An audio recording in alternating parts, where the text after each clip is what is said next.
What is going on, everybody? It is episode 746 of Pop Culture Crisis. My name is Brett. It is, in fact, another episode of Boys. Exactly. And I am here with my co-host for the day. Introduce yourself, sir. Hello, everybody. My name is Phil Labonte. I'm the lead singer of the heavy metal band All That Remains. I'm an anti-communist and a counter-revolutionary. And I suppose I should have said hello, crisis actors, right? Yes. Or do I not have enough hair? No, you can. I say it too sometimes. At one point I said crisis actors, and then, yeah, you're fine. Hi, you're crisis fine. actors. How you doing, buddy? I'm doing well. Doing How about good? you? I'm great. Doing good? Raymond? Hello, actors of Crisis. I'm Raymond D. Stanley Jr. I'm loving being on the Boys show. It is Boys. And I don't do much of anything. I just hang out.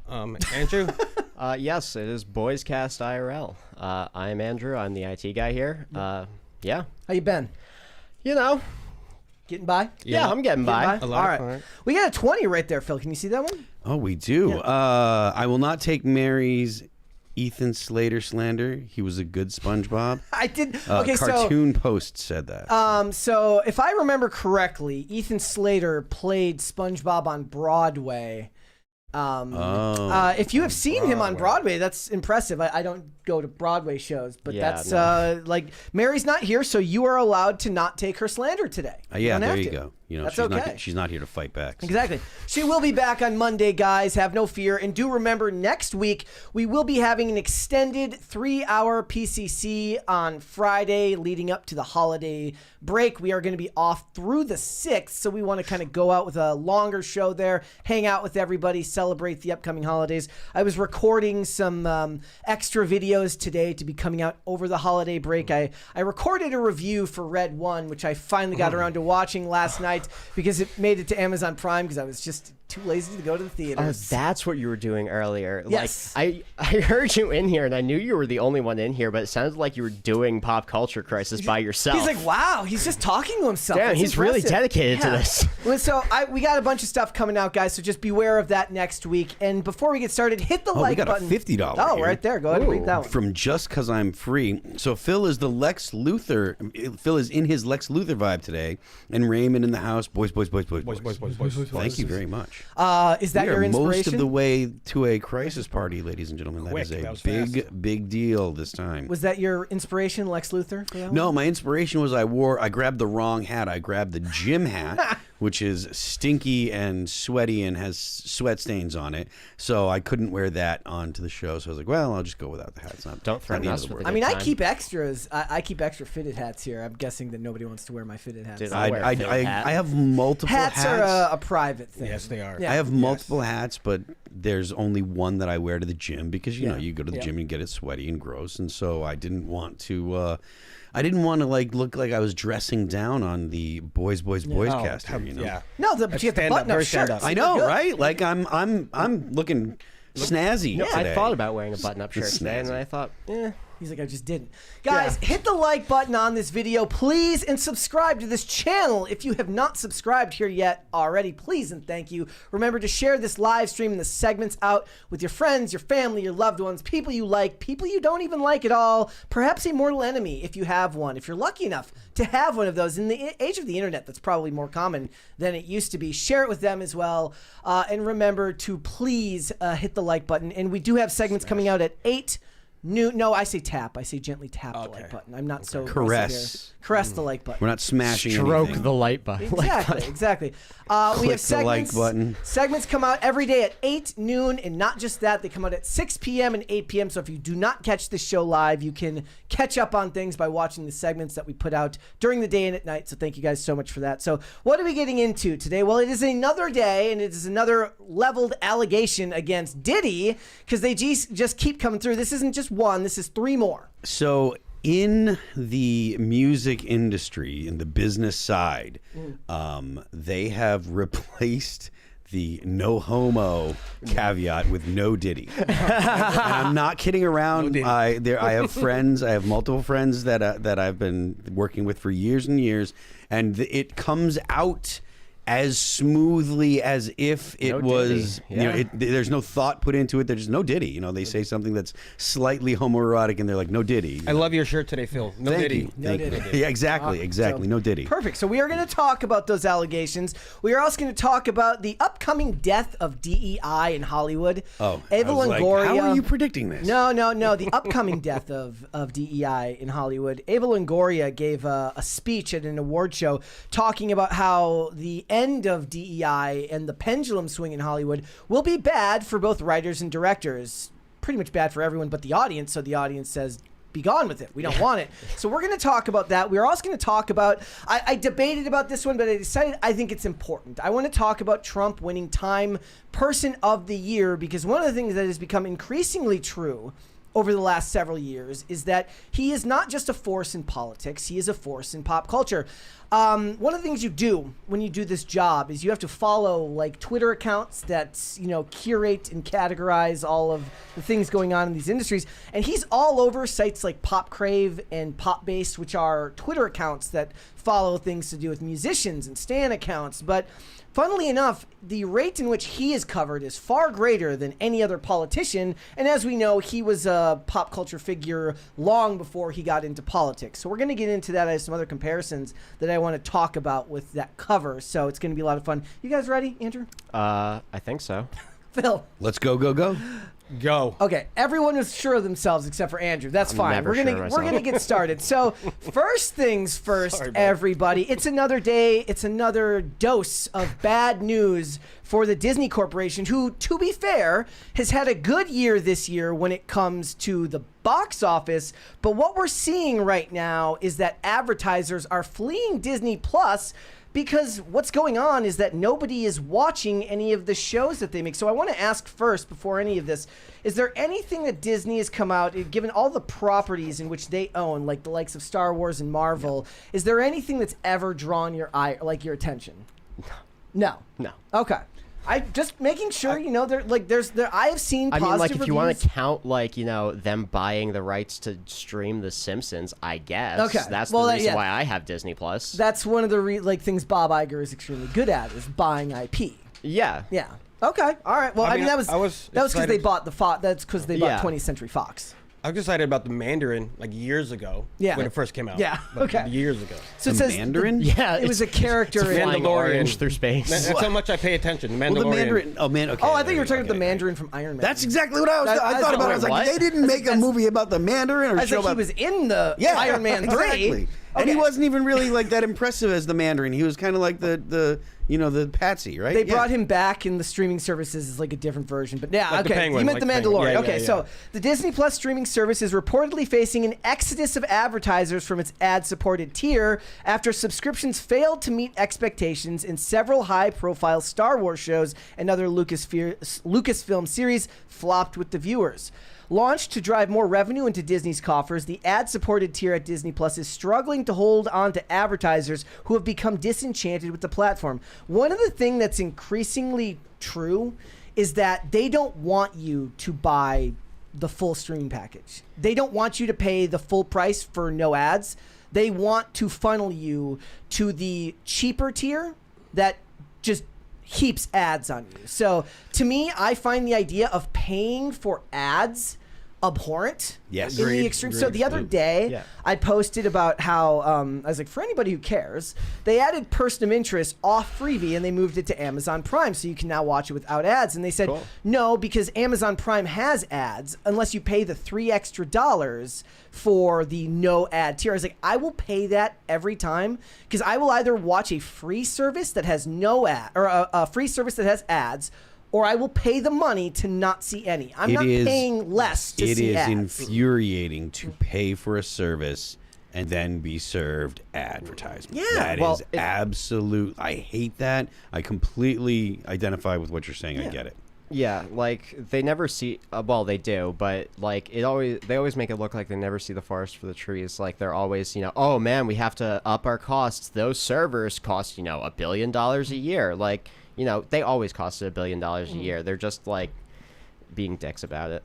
Is there any streaming services that you guys actually do pay for? You said Disney Plus. So I pay for a lot of them, but the thing is that I've like split the cost between my family and some friends. Okay, we do that with Paramount Plus. Like we split. That's one I don't have for Paramount Plus. After Star Trek, I was just no space target. That happened to me with Paramount Plus because of the Halo show. Oh, I never even gave that time. Absolutely awful. I do pay for Netflix now. Yes, so that's purely for Seinfeld. That really? Yeah, I pay $18 a month to watch Seinfeld. You watch it enough to actually make that worthwhile? Okay. Yes. That was literally me with Paramount Plus just for NCIS, but then they got rid of it. Or they still have it there, but they put it on Hulu, which I already have. Yeah. So, yeah. Yeah, you know. But most of them, so what I will say right now, Amazon Prime is probably doing the best work. It seems like every day I go check and they've added some new, not new, but old show that I really, really enjoy. It really depends whether you're looking for new content or you're looking for old content that you can then rewatch the catalog of.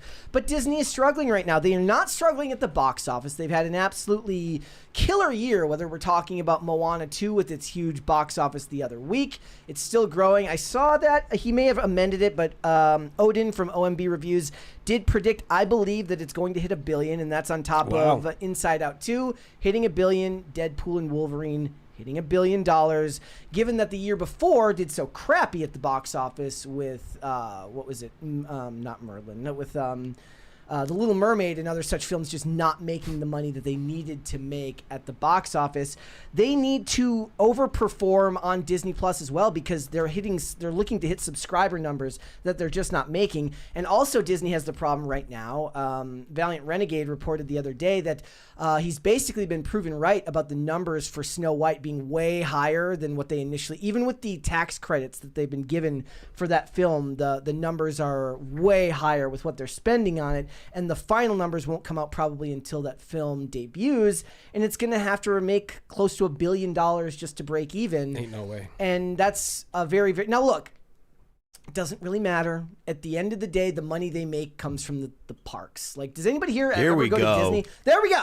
Crisis Party. Hey. Thank you, guys. We appreciate that. Dance, monkeys. I don't have to dance because I'm running the show. Because you're not any fun. No, now I'm going to stare you down for it.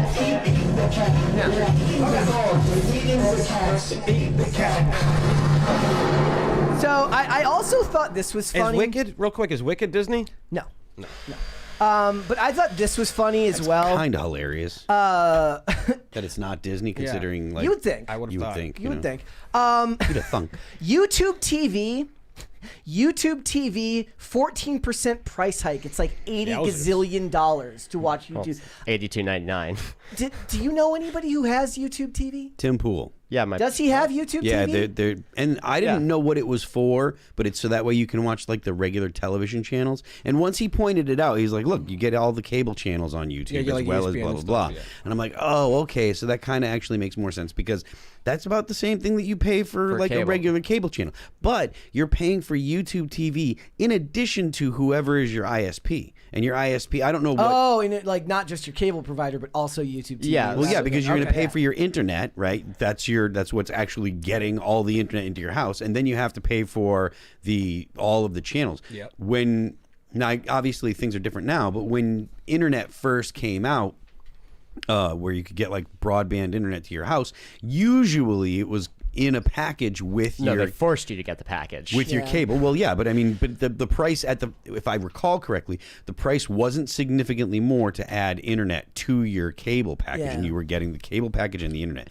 Now you have to buy YouTube TV from a whole different company than the actual ISP. And once you add up all your streaming service prices together, you're paying close to that anyways. Well, the best way you can trick yourself into thinking that's not happening is to buy the whole year at once if you can financially afford to do that. Or $800 or something. Don't waste your time with cable. Exactly. Like, it's just a waste of time. Antennas work great too as well if you want the basic 5. Yeah, like, and antennas give I think some of them give out 4K signals now. Yes. I did laugh at YouTube TV getting community noted in this article. It says, a message for our members. We have always worked to offer the content you love with features to enjoy the best of live TV. To keep up with the rising costs, we are updating our monthly price to $82.99. It says YouTube, and then it gets its community noted. YouTube TV has now doubled its price over the last 5 years. The last price increase was April of 2023 at $72.99 from $64.99, a 12% increase from the reference. It launched at $34.99 in 2017. That's a huge, That's huge a huge increase. thanks, Yeah. Biden. This is all his fault. I don't use YouTube TV. Like, it's weird because a lot of these streaming services have television. Yeah. Have like terrestrial television channels attached to it now. Also, like, just on YouTube, like all these, like, you know, well, the news channels mainly, they broadcast their live like cable feed to YouTube, so you don't even need cable to watch that. Yeah. Some of the football games. No, not the football games. Something else does it. I forget what it is off the top of my head. I do love it, however, when companies get petty. So I did find this tweet funny where this person said, I'm so glad that I made the right financial decision in 2018 and ditched my $89 cable package so that I can now pay $83 a month for YouTube, $23 a month for Netflix, $16 a month for Disney Plus, $13 a month for Paramount, $15 a month for Prime, $10 a month for Apple TV. Well, that was your first problem. Get rid of that snobby shit. To be fair, though, at what point is it like too many services? Yes, and $21 a month for HBO, and then Tubi responded, literally free since 2014. Yeah, that's true.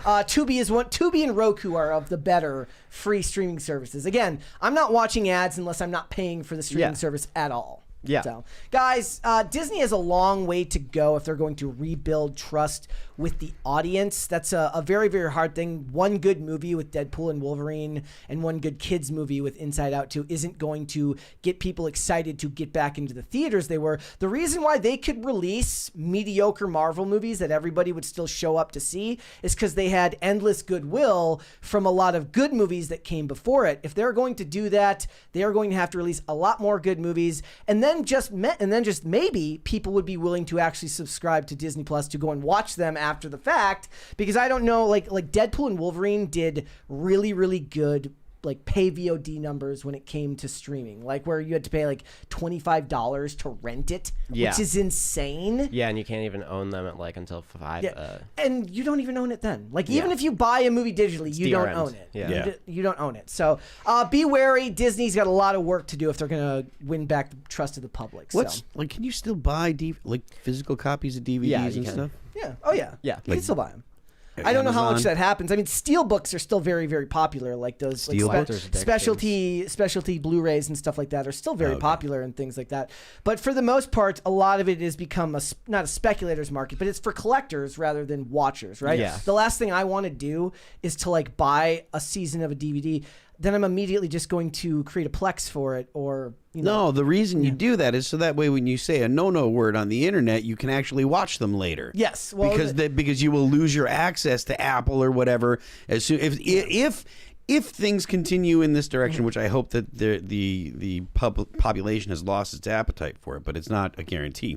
But if things continue in the direction that they had been going in the past 10 years, there will be some type of social credit system here in the U.S. There's already a foundation for one. You said something we don't like. You have lost access to Disney Plus. This is not nearly as far-fetched as people that don't spend a lot of time online might think. There are plenty of people that have been debanked. There are plenty of people that have lost their ability to have to engage in commerce in the U.S. because they're not allowed to have a bank account. Those kind of things are real. So it is genuinely worth having physical copies of things, just like it's genuinely worth actually having physical. Well, the point then is then you have materials to buy that have value. You buy it and then you immediately rip it to a hard drive so that I don't have to put a new disc in every 4 episodes. Like, that's the problem for me. Yeah, there's I forget what it's called, but I set it up on my home server, and it's basically like it opens up a streaming service in a browser on the server, and then screen records it, and then you can use FFmpeg, which is like a little library to manipulate video, and you can take out all of the ads, so you don't even need to purchase the paid thing. Wow. And I have a friend that uses it. It works really well. I haven't had the time to dig through it still. We're gonna have to talk about this off air. Yeah. All right. For the hard copies though, aren't they changing stuff? Like if you bought stuff back in the day, yeah, because the new version is they stop. They don't say swear or some kind of shit like that. Yeah, this is pales in comparison, but the Blu-ray edition for the Star Wars like collection, all like the 6 movies. Yeah. They changed the hue of Luke's lightsaber, and it was pissing everyone off. And that was like in 2013. I mean, not to mention you just can't get the original version Yeah. of Star Wars anyways. So, Yeah. Yeah. All right. Let's move on, guys. We got a bunch of other stuff to get into today. I want to talk about the hubris of artists in Hollywood. In this case, actually, we got a 20 there, Phil. Let's read that one right there. Oh, do we got a 20? Let me see here. Just because I'm free for $20 says, better idea.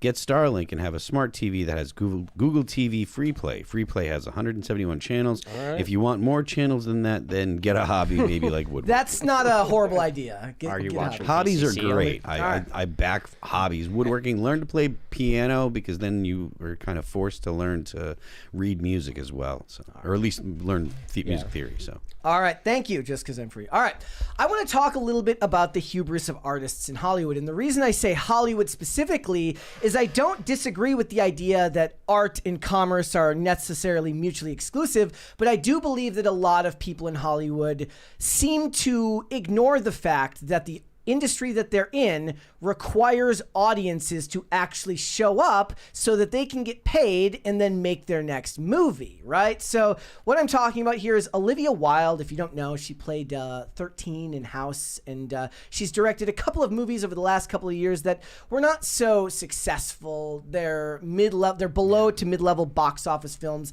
that made a little bit of their money back but didn't necessarily profit. But she was at a recent film festival and she said this. She said, when you conflate filmmaking or acting with large-scale acceptance, you immediately cut off every opportunity to do any risky work. So it was important to me to never become overly focused on being accepted or loved.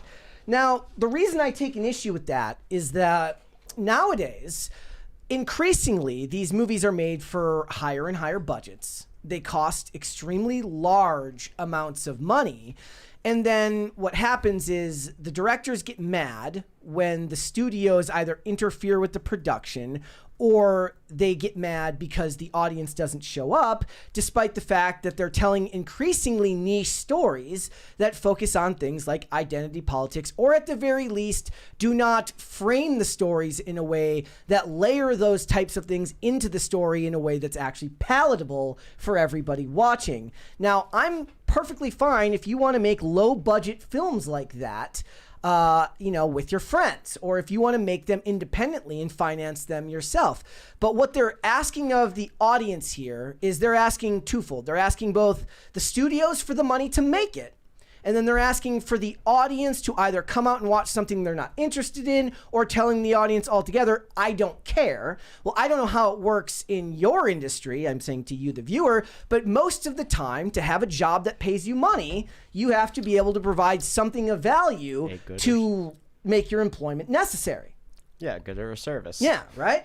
Like right now, I'm boring the rest of you watching. All of you watching right now are bored out of your mind, but you're still watching. So my hope is that we are offering you something of value, which kind of makes this employment necessary. Do you guys feel like this is there any other industry that you can think of that has such a proposition where you don't have to actually focus on what the audience wants? Sports? In the entertainment industry? Yeah, I'm saying any industry. Can you think of any corollary? Well, okay, so It'd probably be sports. it depends. No, because that in sports, being good at your job means people show up to watch. But your question was, do you focus on the audience? Or who's Yeah. watching it? Okay. Well, I mean, no, being good at your job means the audience will come. That's a natural byproduct. Yeah, but it's like also just an intrinsic property of professional sports that the audience will just come. No, Like- look, when you're doing creative things, and it is inherently part of being creative that you're doing things that people haven't experienced or seen or done. If you're being actually creative, right? So like if you're writing music, there's a part of you that is going to want to have things that people are familiar with, maybe song structures or some melodies and stuff. But if it's too familiar, people are just going to say, oh, that's ripping it off. Yes.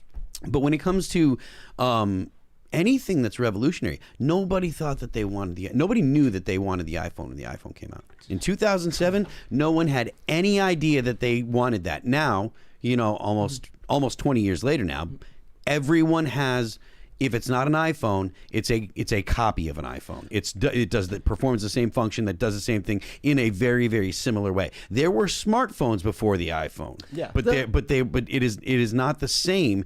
The way that Apple made the iPhone function, or the way they brought it to market, it was totally new to people, and they were like, this is something that I need, and they had no idea that they wanted it. Well, they took the like the whole Apple, like Apple's always been like, they take very detailed attention to like everything down to like the inside of the packaging, like how you open that box, that first unboxing experience. So it's like, yeah, people didn't, but the point, yeah, to answer his question, yeah, they didn't do anything. It's not like it was. before. It's not like you were like, oh, I'm trying to satisfy a customer base. The customer base wasn't there. They created the customer base by making the iPhone. I think the issue in Hollywood, though, is like a director like James Cameron can be like, I'm going to make you something that you didn't know you wanted, and you're going to realize afterwards that you wanted it.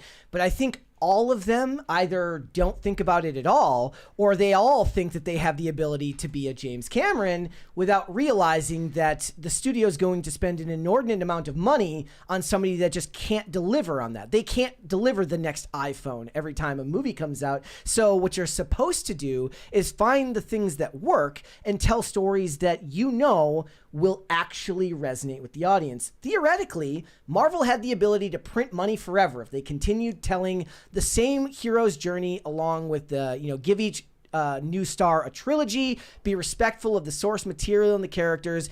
Do those basic steps, and you could have printed money as long as you wanted. If you had done the same thing with Star Wars, if you had actually done the sequel trilogy in a respectful way, and not screwed it up, and not lampooned it with what they did with The Last Jedi, which completely threw off the entire process. And I'm not even talking about the film itself. I'm saying, like, creating a trilogy that had no point or no plan, right? Like, you had the license to print money with a little bit of forethought, strong investment, and respect to the material.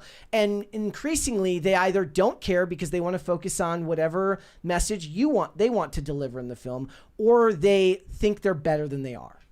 Yeah, I think it's that. Like, it's just these people have been lauded for their entire lives, and like their asses have been kissed at every turn they take. So like, at a certain point, that's going to start to mess with your head. There's no way you can't, like, you're a normal person when that happens. She also talks about women that are not trying to shatter the glass ceiling, are not trying hard enough. I feel bad for a lot of women that are not trying to shatter the glass ceiling are the best women. Well, and they're not going to get glass shards in their head, which is always better too. But and they're going to have better relationships with their boyfriends. I feel bad a lot of times for a lot of women in Hollywood that are not the ideologues. Like, again, you guys know, if you've watched this show for any length of time, I watch a lot of old network television, and there have been exceptionally, talented women that have worked as directors and screenwriters and producers in that medium for decades, and it never had to become some type of socio-political statement that they worked there. They had to work hard, and ironically enough, the harder you work without expecting anything in return, the more likely you are to be respected by your peers, no matter what gender they are. Yeah. But when you do actually push everything as some type of feminist message of empowerment, even if they don't resent you for that, it kind of sets you up in a place where nobody's going to be all that upset if you fail because you were looking to be lauded in the first place, when most people don't expect that from their careers. Yeah. Make sense? Yeah, no, I agree. Like, I just find it really, really weird that there's like this self-importance attached to the identities that are done in Hollywood these days, because to me, the best artists tend to be the ones who put the art first and foremost, and it's less of a focus. They talk about how now they don't hire directors, they cast directors, meaning that they're not hired because they're good at their job. Ostensibly, if you look at a lot of Marvel directors, they have 1, maybe 2 credits to their name, but they're hired because they fit into the right category that they're looking to hire in. Oh yeah, absolutely. That's stupid. And Marvel is notorious for this failing. because Marvel is a giant machine that at one time used to move very, very freely, right? It moved in free motion, and it churned out movie after movie after movie. They have had plenty of really big directors work on their franchises, but in general, a lot of them, like when the directors who came in to do Black Widow said, "Oh, I can't wait to do the action films," they go, "Don't worry about that. We'll take care of that. Like, you just do the rest of this stuff," because their opinion doesn't really matter. Like, they're literally making factory line, corporate art that doesn't matter, so they can put anybody they want in that role, or say a Nia DaCosta who worked with Marvel. I believe that was the Marvels. She did the Candyman movie, and before the Candyman reboot, not the original, and like one other thing besides that, and you're like, where in the world do you enter any type of industry that's going to put $200 million in your hand and say, go make something, if you don't have $200 million worth of experience to your name? That's like that lady who's she did documentaries, or feminist doing documentaries. The one who's doing the Ray movie. I don't even know if that's going to end up coming out right now. It would be nice for them to stop announcing movies and then canceling them. Yeah. I can't imagine. Did you see that Hot Ones sold for like $83 million? That's the show where they talk wings. and The eat show with hot hot- wings, right? Yeah. Hot questions and even See, but hotter wings. The point is, you can't sell that show for $83 million if there isn't like a level of success attached to it beforehand. Yes. It has to prove that Well, it's yeah. going to work. Yeah. Yeah. And the guy's a good. He's a good interviewer. He is. He's Yeah, a very good. legitimately like Yeah. a lot of people would say that he might be one of the best people doing interviews right now in those that's industries. fair. One of the clips we reference here a lot is he did a really great interview with Matt Damon, where he got into the nitty gritty about what it's like to work behind the scenes in Hollywood and how movies make their money and stuff like that. And look, they wouldn't do that at Variety because they just ask him, how gay is your next movie? Yeah. And then they would. That's what they do. There's that guy at Variety who just every time How a movie gay comes is out, it? they're like, so how gay is this movie? And look, there's What's the correct answer? Is it like very Super gay. yes, The That's gayest. because I would think that would be a bad thing. The funny thing is It like never works for him. I don't even Never think works. that's necessarily like a bad question to ask if you work for Out Magazine or Yeah. you Well, work yeah, for any fair. of these, like, right? Like, it's like, but if you're talking to a general trade publication whose job it is to talk about business goings on or new releases in Hollywood, then the best part is it ends up being like it backfires on them because that's the stuff that gets clipped and put Yes. up on social media, To me, and everybody hates it. To me, the conversation should go something like this: how gay is your new movie? Very gay. Then why are you putting it out, you idiot? Like that makes sense. That's how it would make sense to me. Yeah. But the thing is like I actually have Why didn't you make it better? I'm of the opinion that most of these like industry interviewers actually hate these people because they ask them questions that they know are going to get clipped and then destroy interest in their films. Yeah. Like that's what it feels like. Like they did that for like all of the most recent Marvel stuff and all of these other movies, and you're like, what if you just asked them about like what was your inspiration? And then if they say that, you can include it. That's fine. I'm not saying you have to ignore that. I'm saying like don't lead them into the question with something. But like how that. much of it, like, do you think that's actually just like them engagement farming because they know people are going to lose their minds about it online, and that's the only way people are going to know their names? I mean, I that is a reasonable assumption, but 'Cause- at the same time, it's kind of the law of diminishing returns. Like that can only work for so long. No, I get it, but it's the law of diminishing returns. Like, but then again, these are written journalists. Like, that's a dead industry. A lot of times, these are like interviewers on red carpets. So what it is they're clips that go viral. Oh, I see. So it's a little bit different. There's a 20 there, Phil. 20. Gordon Shumway. Gordon Shumway. Oh, this was a few. No, wait. I don't see it. It says Olivia Wilde has Oh, here it foolishly. is. Okay, you got it. Gordon Shumway says Olivia Wilde has foolishly tried to shatter the glass ceiling while not having the talent. Slammed her face into said ceiling multiple times, knocked herself stupid, and is obviously suffering PTSD. Look, Gordon. I There you will. go. Look, I can't speak to her as a director. She doesn't make the movies that I'm going to go see anyways. That's fair. I will always love her as 13 in House. I think that was is her one name. Her character's name is Remy, but they call her 13. Okay.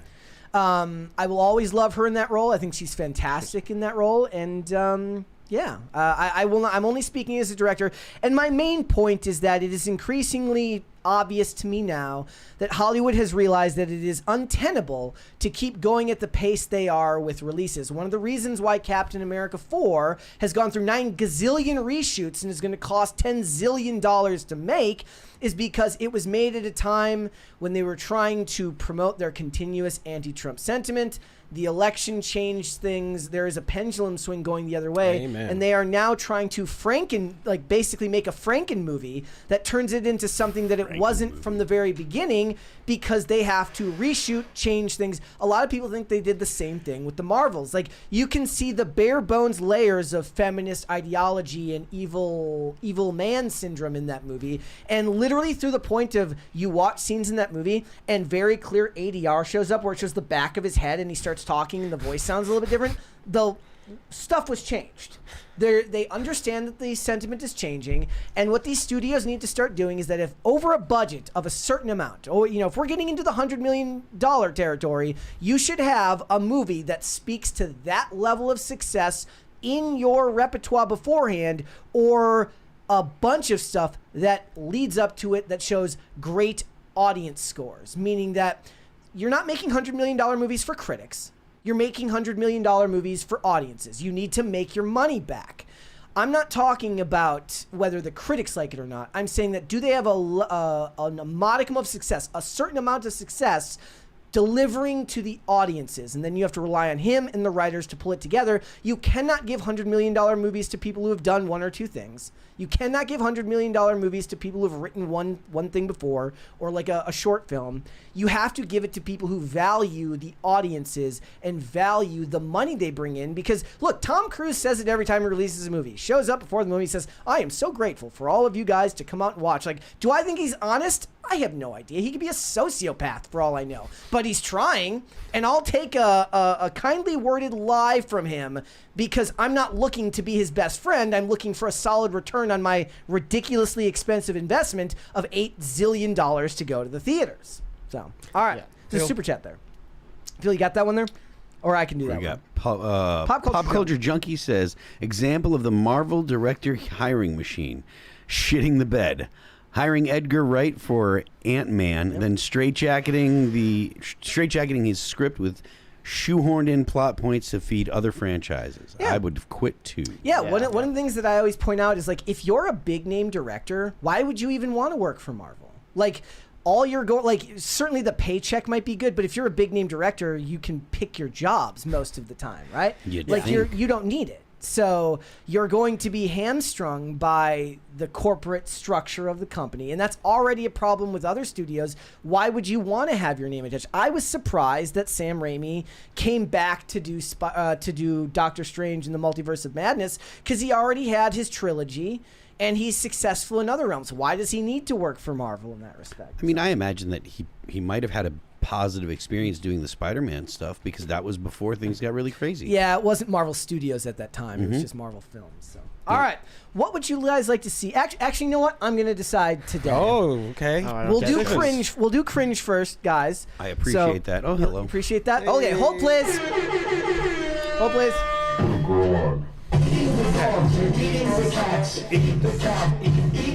All right. Come on, Andrew. I'll dance because Andrew's not. There you go. See, there you go. All right.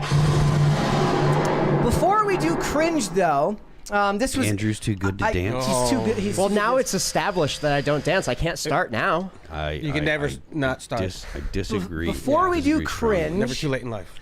I want to show something that's cringe and awful, and that was that yesterday at home. So Olivia, and I think I see Olivia in the chat right now. So Hi, she's Olivia. in a baking spree right now, and she's baking a lot of cookies, a lot of Nice. chocolate and stuff like that. Holiday and season. of course, None of that fits into my macros. I was It'll mess talking everybody about how awful Mocha is. Of course. Mocha's cringe. Main topic. And Mocha was caught red pawed eating Christmas cookies, stealing from everyone. Mocha. And so what I did Cats. is I want everybody. So we have. Let me put it on the screen here. Nice. BOYSCAST Nice. Christmas fudge and cookies, and I would like everybody to at least try one God. piece. You don't have to eat a bunch. I'm sure that you're. glad You that don't I want the did- carbs. I will did try one of squats. each. Yeah. One of each? Yes. I'll take the hit for Thank Phil. you, Olivia. Feel free to show them. Because to, I make it fit in my macro. But the point is I guess when I'm trying to give Mocha an out here, if people say that they're good, I can at least then Okay. assume they're good? The fudge is good. Okay. Yeah? All right. Okay. Mocha's so not, you know. look, we're in a time of lawlessness right now. Yeah. Where we just excuse crimes because people think that it's okay to do so. Mocha is basically the same thing as that United Healthcare shooter. Like everybody was supporting Mocha in the chat Claire saying, says show the butter. I'm not pulling. I don't have that pulled up right now. Mocha also got into the butter dish the other day because Mocha's really stupid. So That was delicious, Olivia. Is that stupid? yeah. Really? the cat. I mean, the cat eats butter, so the cat is stupid. That's fine. Phil, good? Yes, no. I eat butter. These are great. Do you just yeah, eat very sticks of delicious. Yeah, butter? can you just take the stick and take a carrot? No, but man, when I make a steak, I base it on a lot of butter. No, Okay, that's how well, you're supposed to do it. all There's a right. lot So of butter. Yeah. the cookies were very good. I have not tried the fudge yet, but I'm saving that for later. But the cookies are very good. You're not going to be disappointed. I do have several cringes today to make up for the fact that Mary isn't here. This one is probably my favorite, and it's not even a video. This is from an account on Instagram called Mom Life Comics. Listen, I love Christmas, but why is a fictional old man still getting credit for all of the invisible labor that moms are doing to Already make hate it. Christmas Already magical hate for it. kids? Already hate it. Thoughts? Dads don't Already matter. hate it. I just thought everybody, like, my favorite part of this is we live in a culture now where that could be satire, but There's no way it is. I don't think it is. I hate it. Like, Doing things for your kids is not labor. Yeah, And if you like- think that way, go I fuck want yourself. bad things to happen in your life. I don't want you to be happy. Yeah, like it's Just It's referring ridiculous. just referring to it as labor is the It's terrible. worst That's part. like you here's shouldn't another have thing. been a parent. Like when you have kids and like either one of the parents, usually it tends to be dads that say this, bad dads, but they're like, no, I'm babysitting the kids tonight. Bullshit, you are. No, Those are you're your spending time children. with your Yeah, family. you're spending time with your kids. If you say you're babysitting your kids, you're probably a horrible dad. Yeah, like if my dad ever did that to me, I probably wouldn't be talking to him right now. Like, thankfully he didn't, so I have a good relationship with him. But Like that's ridiculous. You're not babysitting your children. You're doing you're carrying out your responsibility as a father. You idiot. Bam, God, get that him. makes me mad. Get him, Phil. It makes me angry. I love it. when I was younger, I was always wonder what millennials having kids would look like because they were always so fragile even back then. And now it's kind of playing out the way we could have all assumed it to be. A bunch of shit parents that should have never you should have kept your legs closed. You really should have. the part about labor. It's like when people talk about doing emotional labor. Yeah, and yeah. it's awful. All right, so let's Makes move me on. angry. I've got Yeah. others here. Don't worry, guys. This one here, I don't know if anyone saw this one the other day. This is one from Libs of TikTok. If you're a guy, maybe this one appeals to you, gentlemen. It says, this is the extraordinary work of men breaking free from I already hate anger, this one now, too. fear, and Yep. toxic Hate shit. this one too. Phil, we should do that here. Nope, I hate you all. Learn to do something. Stop If you're crying about listening, it. it says Yeah. men healing in real time, releasing old patterns to embracing strength with love. And then they're all gonna kiss and cuddle afterward because they're bros, right? This is Boys being boys. all Feeling the love horrible. of your brothers and the support of your This brothers. is horrible. This Imagine is, the impact a woman when men- instructed all these men to do this. Imagine And they're the very again. for This is doing it. this is for those listening. Imagine the impact when men no longer lead from manipulation, coercion, or dominance, but with courage, presence, and unshakable depth. What does that last one even mean? All that is mumbo jumbo that a woman would write. Yeah. Yes. Yeah. That. No man wrote that, and if they did, they're not straight. All right. How gay? Someone in the chat who said it. Mondo says, "How gay is your movie? This gay." There you go. Good You can call. show that. All right. Sorry about that, guys. I had to make you look at that. But let's also do cute of the day. A bit of a break. This one's from that one kid's mom. Says, my son's guinea pig, Pipsqueak. His birthday is today, and my son is throwing him a little party for our family. This is from the end of November. I do apologize. I'm just getting to it now. But happy birthday. Happy and birthday, that is a Pipsqueak. very adorable Yeah, one. look at that guy. Guinea pig. Very happy. Just a looking. little guy. He's pretending to sleep. Yeah. All right, let's do one more here. This one is from Ken. He says, this is Hey. Bella, my daughter's cat, and this is her happy face. That's how Toast looks at us every day. That's literally how I expect every cat to look at you. Just like Yeah. Why aren't you with feeding me yet? Yeah, with disdain. Yep. All right. Pet me now. See? No, they don't want to be pet. No, yeah. Mine can do. Yeah, dude. Yeah. They want to draw you in so they can claw and bite you. That is true. That is true. We've had some bad experiences. There. Yeah, man. You haven't met the right cats. There are no right Dude, cats. Every cat I've ever met or had as a pet, they're hedonists. Like they come up to you, they'll roll on their belly, and they want you to get them high and touch them. That's what they want. Yeah. No cat has ever asked that of me, but I might not be asking the right questions. I am All right. not. Let's go ahead and get started then, guys. Let's go. We got Let's a bunch go. of stuff to get into. So let's talk about more allegations against Diddy. It feels like this story just never ends. It's just an ongoing barrage of claims. And again, before we get started, I want to reiterate that none of these accusations are in any way proof of him doing anything wrong. Certainly the video of him in the hotel with Cassie is evidence and proof of him doing something evil and awful, but all of these things are just allegations, and for the most part they're all coming from anonymous accusers, so you have to take all of that with a grain of salt. Yeah. And you can't really give it the weight that it needs now, because you just don't know who these people are in a lot of respects. But what we're looking at here is 3 more accusers have come forward, the earliest being in 2019, and this is from a New York lawyer that is not Tony Busby, who is the one who's doing all of the other lawsuits, the Texas lawyer. 2 of them at a hotel and 1 of them at a residence in the Hamptons. And the continuous theme, the thing that seems to be true of all of this, is that it always involves him giving them a drink, and that drink being drugged, allegedly leading to other awful things. One of them claims that he was filmed doing this and then was given like $2.5 thousand afterwards. The first thing that comes to my mind whenever I hear any of these allegations, and to be fair, again, all of these are just allegations. We are only speculating right now, and there's nothing else we can really do here. But I'm always kind of shocked by the fact that they just think they're going to get away. Like, if I'm to assume that all of this is true, that you do these things and then you go about your life the next day without ever even thinking that getting caught was a possibility. It's, I mean, the narcissism, like these. That's what it is, yeah, right? Yeah. like they got this holier than thou thing about them. Yeah. They can't be touched. They got so much Can't, money. they can do no wrong. There was one that says that the same thing happened to him at the same hotel where Diddy was arrested. Yeah. I saw that and started laughing my ass off. That was poetic crazy, justice. Right? That was crazy. So, does this seem like the type of thing where, I know a lot of times the claim is like, look, where there's smoke, there's fire. And in a lot of cases, I tend to not lean into that theory. My disdain for this story has more to do with the very real evidence of him hurting Cassie on video, which lends more credence to all of this. But most of the time when we cover these stories, there's not really much that I can take away other than that somebody I don't know accused him of something.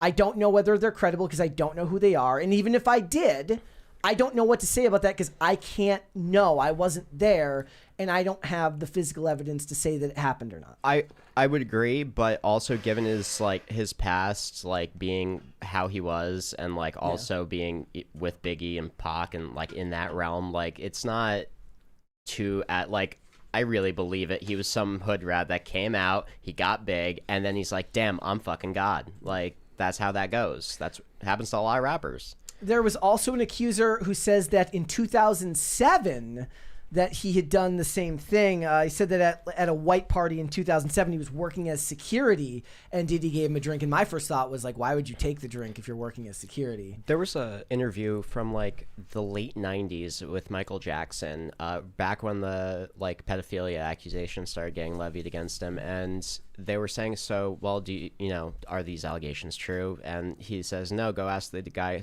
up the street. And then they ask him who the guy up the street was, and he wouldn't say. But apparently the guy up the street at that time owning that house, the only other house that it could have been was P. Diddy. And that there was a house like that he owned on that street that they found tunnels like back and forth and shit. Wow, yeah. okay. No, like it goes deep, dude. Like that's why there's so much to it. It's weird. You see a movie and you're like, that couldn't happen, and then you realize that the real world so is much actually worse. crazier than Yeah. any of these stories. And all look, a lot of people are now being tied into this as well. LeBron James is being like, he's taking a step back and he's not going to be playing for a while for personal reasons. They're saying, and a lot of people are saying that like he's worried about being on this list. And look, who knows whether that's true or not? I have no idea. Were you But I'm there? saying, but the point is that when you have this many accusations over you, and all of it involves, questionable behavior with groups of other people, anyone that was even close to your inner circle is now going to have their life microanalyzed, and anything they do is now suspect to anybody who is even the slightest bit conspiratorial. Oh yeah, no, they've like all these people have been investigated. They're probably still being investigated as it goes on. Yeah. And, the other thing was that, look, with Jay-Z now, that's another name that's attached to this. That was a big story earlier in the week, was that because this person, it was part of the Tony Busby lawsuit, was willing to come out and now attach Jay-Z's name to it, that adds at least a slight bit more credibility to it. Got another $20 from Just Because I'm Free. I do hope Trump releases not just the Epstein files, but also the Diddy files. Let's start off this culture war. what if they're the same files?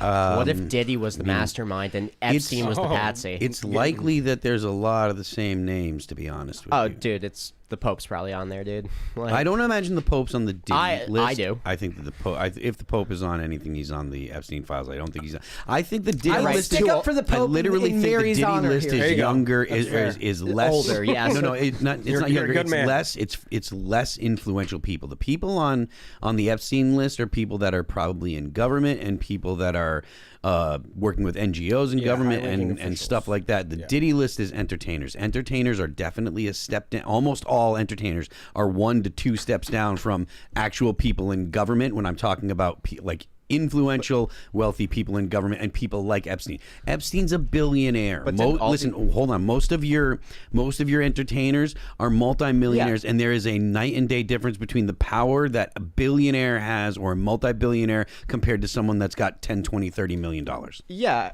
but didn't like all these politicians also go to these Diddy parties for like decades? Like as long as they were happening, you got people like Kamala Harris in there, Hillary Clinton. Like it wasn't like they weren't there. I don't know. I am of the opinion that the Diddy doesn't have stuff on people like Kamala Harris or people like Bill Clinton or people like You mean they have stuff on him? they'll have stuff on him, but Diddy doesn't have. I don't believe Diddy has stuff on them. Diddy was not in a position to have power over those people. Diddy was in a position to offer people that were looking to become entertainers, offer them a way into the entertainment industry. He's not a kingmaker when it comes to international global politics. There's a difference. People like Epstein, who's a billionaire, who has access to people like Bill Clinton, to people like heads of state and such. Yeah. Those are a different caliber of people than entertainers. Diddy can make you a multimillionaire. Epstein could make billionaires. What I thought was funny, like, did you see that story last week where George Clooney just got played by Obama and got left holding Yes. the Yes, bag yes. for he Good, did good. he basically he tricked him into writing this op-ed so that he could get Biden out, and then Clooney gets left holding the bag, so all of the gazillionaires in Hollywood who were originally holding back the purse strings and weren't committing tons of money to Biden's reelection campaign, then broke open the pocketbooks for Kamala Harris, and when she lost, it's not Obama who gets caught holding the bag. They go to Clooney. They're like, "You said we were going to win. What the hell?" The politicians are skeevier, even more so, I think, in my opinion, than the actors and the actresses, who are just useful idiots to a lot of these people. And the higher you get, they're closer to the political power than they are to the entertainment power. Entertainment power is just that. It's entertainment. Political power is real power, and there is a distinction between the two. And again, the point that I think the best way that articulates it is Diddy is not making politicians. Diddy doesn't have stuff on politicians. Diddy has stuff on people that Diddy didn't have anything to offer people in politics. Diddy had something to offer people that wanted to be entertainers.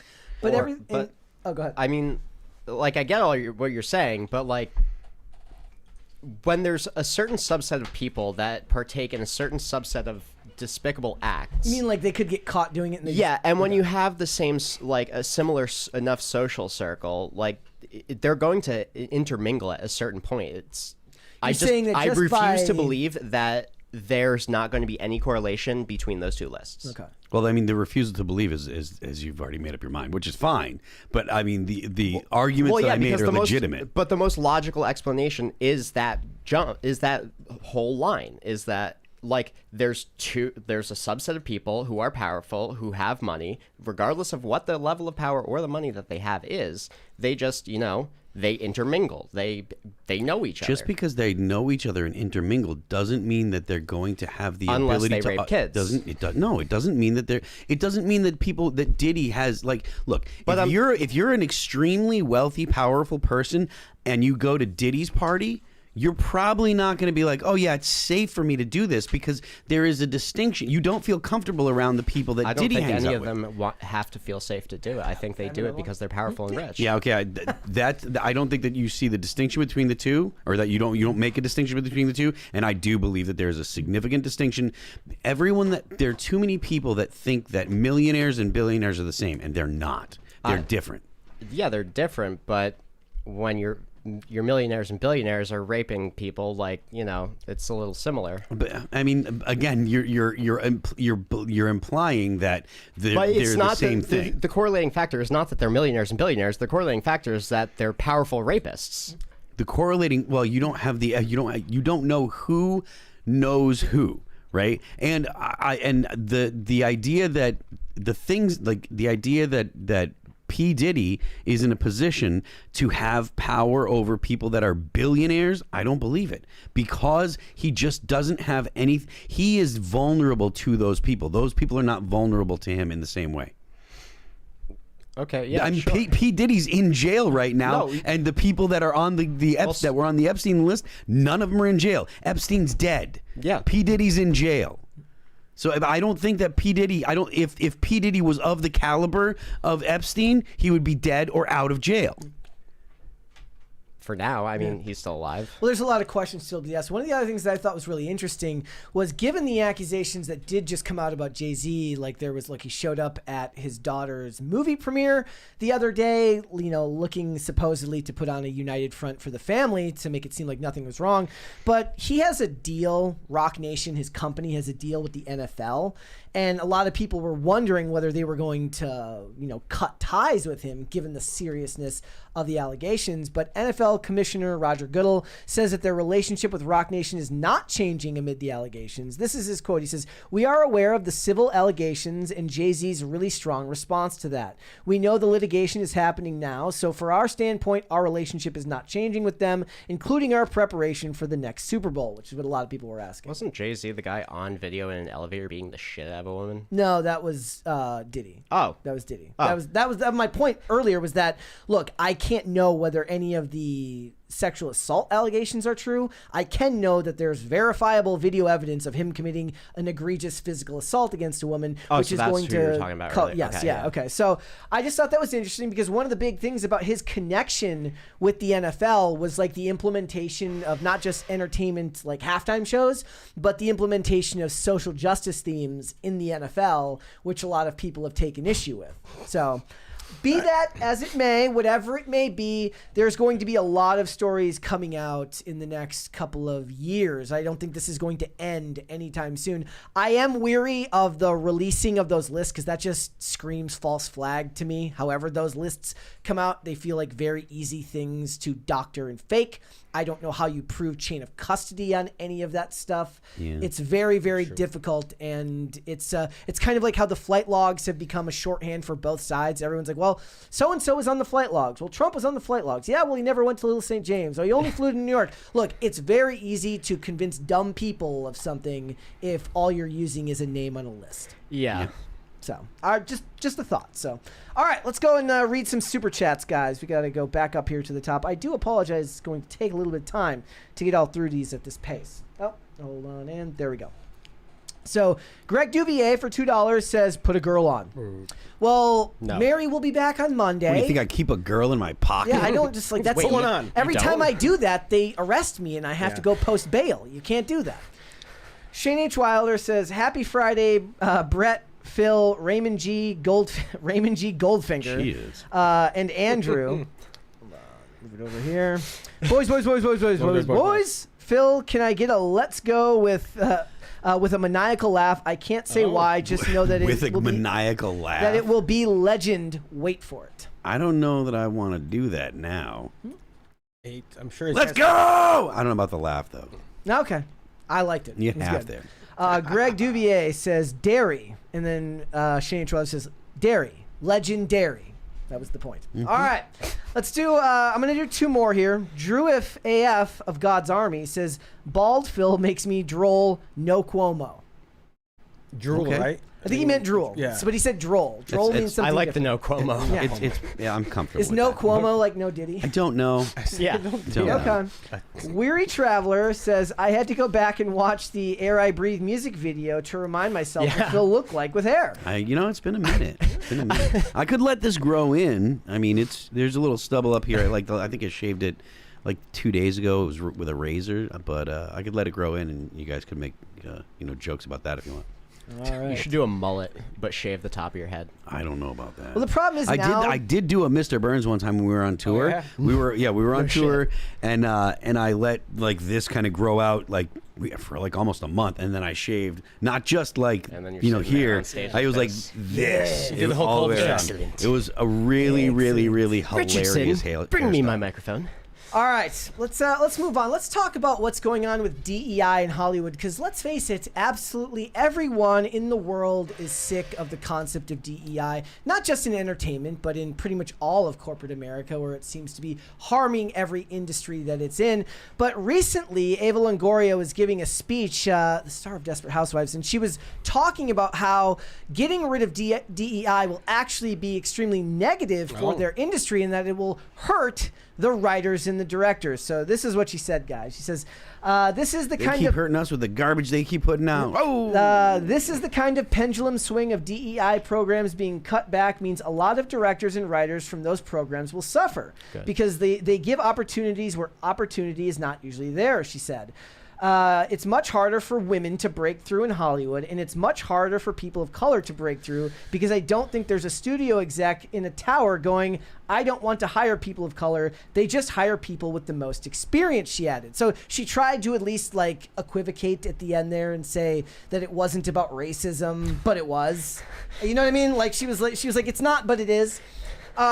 Here's the thing.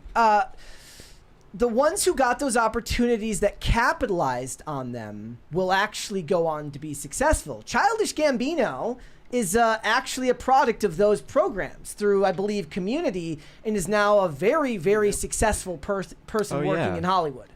Okay, Yeah, I forgot about that. So the ones who are successful will continue to be successful because at the end of the day, a big budget movie and a company that backs it wants nothing more than to make more of that. And they're not going to throw you to the side because of your skin color if you did, in fact, give them a strong return on investment. But the problem is those projects and those quotas can't manufacture talent. Like you have to find talent in a more natural way. Do you think that there's room? Like this is actually a question that people are saying. Like, is there room for a lesser version of these programs? Like maybe post 2020, exactly right. So post 2020, they went really hard in these initiatives following what happened with George Floyd, and now people are saying that they're going to cut these programs directly. I don't think that that's true. I think they'll rename them. Yeah, no, they're definitely going to rename them, but like that bridge thing I've been hearing about. Yeah, yes. What actually should happen is that they should keep the programs, but actually swing it in the opposite direction, so it's actively anti-DEI like training. You got to really decondition these people. What's funny is she's a very successful producer. Did you know that she's actually the reason John Wick ever came out? She provided provided last minute emergency like funding. $6 million or something like that to get help. Thank out. you, Eva. He's like, never mind. These programs don't sound and too she's bad. looking hot. Yeah, so she saved the John Wick film from being canceled because they lost funding like right before they were supposed to go start principal photography, and she was able to provide that. But I just laugh because like right now this weekend we're getting Kraven the Hunter, which nobody's gonna go see. That's this weekend? That's this weekend. But also the Lord of the Rings animated movie, which is also nobody is going to see it either. I think it's supposed to open to a paltry 6 million or something like that. It's under 10. When you think of what Roger Jackson accomplished in the longevity those movies hold within not just fans of entertainment, but audiences in general love those movies. And a lot of things now is like people look back on the like entertainment is so bad now, they look back on those Hobbit movies, they're like, maybe they weren't so bad. I never thought the Hobbit movies were that bad, but I just can't see a world where Hollywood gets away from it. I think that that it will become slightly less prevalent in the next few years, but I don't think they can abandon these things directly because they are so addicted. The point I said, like, Hollywood is a crack whore, and they are addicted to race and gender politic. They love it. It's their favorite thing in the world because it makes them feel very, very superior to you and I. And I've been talking about a YouTuber lately named Greg Owen who does very, very, very good breakdowns of things like this, whether it's talking about DEI in Hollywood, whether it's talking about postmodernism in Hollywood. And one of the things he talks about with DEI is it's the rich person's, there's luxury hobbies like wine collecting, which only people of means can afford to do, right? Luxury beliefs were something that Hollywood is... They're extremely real. Yes. So the concept of DEI is a luxury belief that Hollywood at one point, say in the height of Marvel's success, and then in the aftermath of George Floyd, before it all fell apart and before COVID, I guess COVID was right before that, COVID decimated the theater industry, they had the money and the ability to employ luxury beliefs. But they don't have that ability anymore because there's too much output. There's too many movies being made. There's too many shows being made, and there's not enough return on investment. If I asked everyone here if there was one movie I'm not even asking for like what are your top 5 like things you're looking forward to. Is there anything here that anyone's looking forward to? Like I know you said The Gorge. I did, but you're disqualified because that's Apple TV, and I don't support snobs on this show. I'm just kidding. I mean, is there anything anyone here is looking forward to? No, there's nothing that is. I don't know what's coming out. I mean, nothing at all. The last thing I was looking forward to in a theater was like Ant-Man and the Wasp, and that was Yeah. But the point is like that desire to go see movies has been bled out of people because of the ramifications of things like DEI initiatives in Hollywood. Oh, I think it was purely COVID. Once people were locked in their houses and they started doing those releases to like VOD directly, it was when you pay $20 to view the movie in the comfort of your own home and cook food for yourself and whatever, get drunk and still, not have to drive, or going to a theater spending upwards of $30 a person after concessions, I think that's an introvert's perspective. Like I would go to movies if they were good. If I felt like there were writers that were writing quality stories, I would go. Me and my girlfriend just went to see Heretic just recently, and it was mediocre. But I still enjoy the going to the movies. Yes. Oh yeah. And it's like I like the fact that like me and my girl can go to dinner and then go see a movie, and we're not just sitting at home.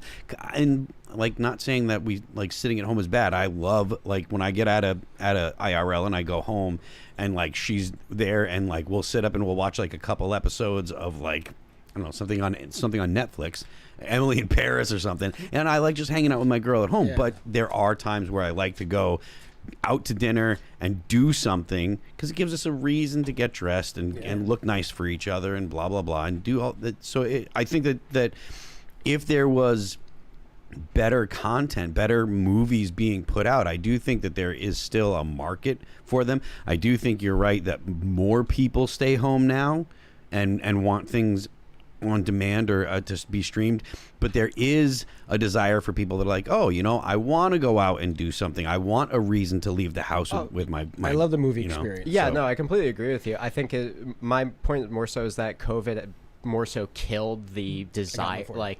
like as you're saying, COVID killed the desire for people to actually do those things rather than. I mean, like, I really think it made people more discerning about it, right? Like they came Maybe, out yeah. for Spider-Man 4, they came out for Top Gun Maverick, they've come out for Inside Out 2, and they came out for Deadpool and Wolverine. Yeah. But those are the people who made. If you look at those films, Spider-Man is Spider-Man. I saw- Spider-Man's gonna draw money Yeah. every Yeah. time he comes out. I saw Deadpool and Wolverine in the theaters. We were on tour when we saw it, so it was a good thing for all. Like 10 of us went and got together, and we all went and saw the movie, and it was fun. And some of us liked it, some of us didn't. But I think that there is still like the value in the movie watching experience if you go to the movies. Of course, I don't think that it's as prevalent as it used to be. Movies are more expensive now. Going out is expensive, and people are a little tight on money, and I get that. But like, I do think that there's still people that would want to go do it. I like it because it forces me to pay attention. That's the hardest part for me. At home is my inability to sit still. Sucks. This thing And comes yes, out, and you're that just like, thing comes out. the A lot of there's a times- slow instant, and you're like, well, what am I looking at on my phone? I'm rewinding the movie because I'm like, damn it, I haven't heard the last 5 minutes. That happens to me. A movie I thought of would be Nosferatu. Oh, That's something I'm looking forward to. Eggers, yeah. Yeah. Yep. So there's one. A lot of people think it's great. Nice. Really? Like, Is it out yeah. yet? Oh yeah. Right. I mean, I don't know if that comes out this week or if that comes out next week, but the reviews are out, and Okay. everyone's saying that it's looks really good. really good. So, look, I think it's worth it. She has some other quotes here. She's talking about, again, it's about the glass ceiling. It's about telling stories of marginalized communities. And while I think that at the big I budget, got a $20 super chat that I'm not even gonna read. Up yours. we won't read that. That is rude. Matthew. That is very rude, But I'll take Matthew. your $20. But thank you for the super chat. But that was rude. Look, Take your money right away from you and not read your super chat. when it comes to Hollywood, those stories make more sense on streaming, and they do a better job on streaming. So less money is invested in that, and less is expected in return. So a good example of that is Hulu had a show called Reservation Dogs, which was I heard about very that. good. But in general, I think that the culture war as it relates to big budget Hollywood and these DEI initiatives, we're going to see a swing back the other way, where they're going to be, if they're not outright removed from the industry because they're just not getting work, they're going to be pigeonholed into small budget Tubi type stuff in Hollywood. If they're smart, we'll move back to big name, successful writers and directors, and the race and gender of those writers and directors should not matter as long as they are very, very good at their job. That would be nice to see going back to that kind of world. It would be. They will mix it in though, even though if they take everything away, if there's no bridge, there's no DEI, they will find any kind of loophole back room to talk together and like make it happen because they are that institutionalized. Yep. All right, let's go to some super chats here. So make sure I didn't miss any here. Mondo says Phil is Undertaker maxing based. Yes, he did. So the 19. I thought the Undertaker had like. I didn't know he had. It's the beard. Bald. It's the Okay, beard. So alright. now Mondo can correct me if I'm wrong, but Corporate Ministry Undertaker in 1998 had that facial hair, I believe. I'm gonna wait and see if he's still watching. He can let me know if I was right about It's that. very particular there. Yeah. All right. No control. Oh, hold on. Gotta go all the way to the bottom and then all the way to the back up top. and pick up where we left off. The chat always fails to catch up from this. All right. Jeez. No Control says boys. Nate says the Game Awards were last night. DEI doing just fine over there. Yeah, I saw some of the Naughty Dog announcements and the stuff about Witcher 4. I mean, you know. It kind of started with that industry, and it's going to die in that industry, hopefully. Gordon Shumway says boys. Cindy says you called us non-super chatting lurkers out the other day, and the guilt trip worked. Nice. Merry Christmas, you filthy animals. Love having you on the background during my workday. I don't remember doing that, but if I did and it worked, fantastic. But I don't remember doing that. But thank you for watching, even if you do not super chat. Just being here helps the show, so thank you guys all so much for that. Shane H. Wilder says, we can dance if we want to. We can. I'm not singing. We can leave your friends behind because your friends don't dance, and if they don't dance, well, they're no friends of mine. See, I couldn't even get through it with that song. All right, I'll see you guys later. Right. James says, everybody's favorite Slayer track and why? War Ensemble. Never heard their music. What? I don't know much about them at all. Wow. I heard the name.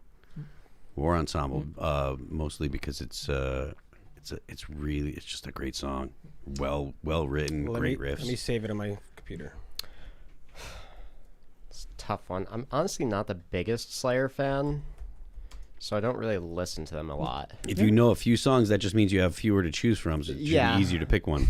I mean, shit, Raining Blood's always a banger. It is. It's a great song. Dude, imagine doing cocaine to that. See, I was going to say that, and then I thought I'd be called basic. So, all right, let's move on. Wait a minute. No, you have to give yours, No, too. I said, like, I don't listen to them, but Raining Blood's the one that I know. So, fair enough. All right, I want to talk about what is going on with Time Magazine. So, I questioned whether we were going to do this because we talk a lot about Donald Trump as he relates to Hollywood as an industry, because certainly just about every actor in existence has some opinion of Donald Trump that they enjoy sharing with everybody, whether it's to the benefit or detriment of their career is up for everyone else to decide. But it is undeniable to call Donald Trump the person of the year this year, given everything that happened. Yeah. Given, becoming only the second president in history to have non-sequential terms, being arrested and then having to come back from being arrested and charged and all of this stuff. He is not just a political icon, he is a pop culture icon, given how prevalent he was to the entertainment industry before all of his political ambitions came to fruition. And this year, he was named for the second time as the Time Magazine Person of the Year. And the reason I wanted to cover it is because I did want to get everyone's opinions on this, and I did want to share my thoughts on it because I want to show you the covers of these magazines between 2016 and 2024 and see if you guys believe, as I do, that this indicates, in a way, the changing of the guard and turning of the tide as it relates to how he's covered, at least sometimes, by the media. So if you remember this in 2016, this was the cover. Does everybody remember this one here? First time seeing it. Okay. Yeah. Do you remember this one, Phil? Where the picture? Okay, so this is him. His face is in shadow. He actually looks like he's a bit duplicitous as he's about to do something to you, and it says Donald Trump, President of the Divided States of America. Which is disgusting. Of course, it's disgusting. and we understand. And so that was 2016. Now you go through 8 years, one presidential term, endless yapping, political things happening in the industry, whether it's the impeachments, everything like that, Russiagate, all of that stuff. And then you get to 2024 after he goes through all of that. And this is the cover that you get. And I said the same thing when he was on the cover of another magazine the other day, where they're not going out of their way to make him look evil like they used to in magazine covers and stuff like this. And I think part of this is they've seen the changing of the guard as far as the population after winning the popular vote, despite the fact that California might still be counting votes to this day. Forever. I have no idea. Forever. They're going to count them until Democrats win. But the point is that this type of art can actually give you a little bit more truth than they might even be willing to admit themselves. So the president of Time Magazine says that Just Because I'm Free has a $20 super chat. He says, missed opportunity. Trump should have just told them to use the iconic picture from Butler. It's not a bad Well, idea. weren't they going to do 2 covers for that, and then they pulled out? Like Maybe. They did. They had it, Yeah. and then they stopped. Yeah. Because they didn't want, and the argument that they made is they didn't want to affect the election. You So- know, that iconic image, yeah. they were like, oh, if we put this on the cover, you know, it might affect the election. yeah, he might actually win, guys. I Oh. know. Time Magazine's owner says Trump's presidency marks a time of great promise for America. Wow. We look forward to working together. Again, I want you to contrast that Wow. with what you were seeing 8 years ago and the shift in the cultural zeitgeist. And you don't just have that going on. We have the fact that the likes of Bezos, Zuckerberg, and Sam Altman. Sam, I've seen that. Yeah, you see Sam Yeah. Altman? Yeah. So, Yeah. hold please. This super chat or this song is more relevant now. Oh, yeah, it is.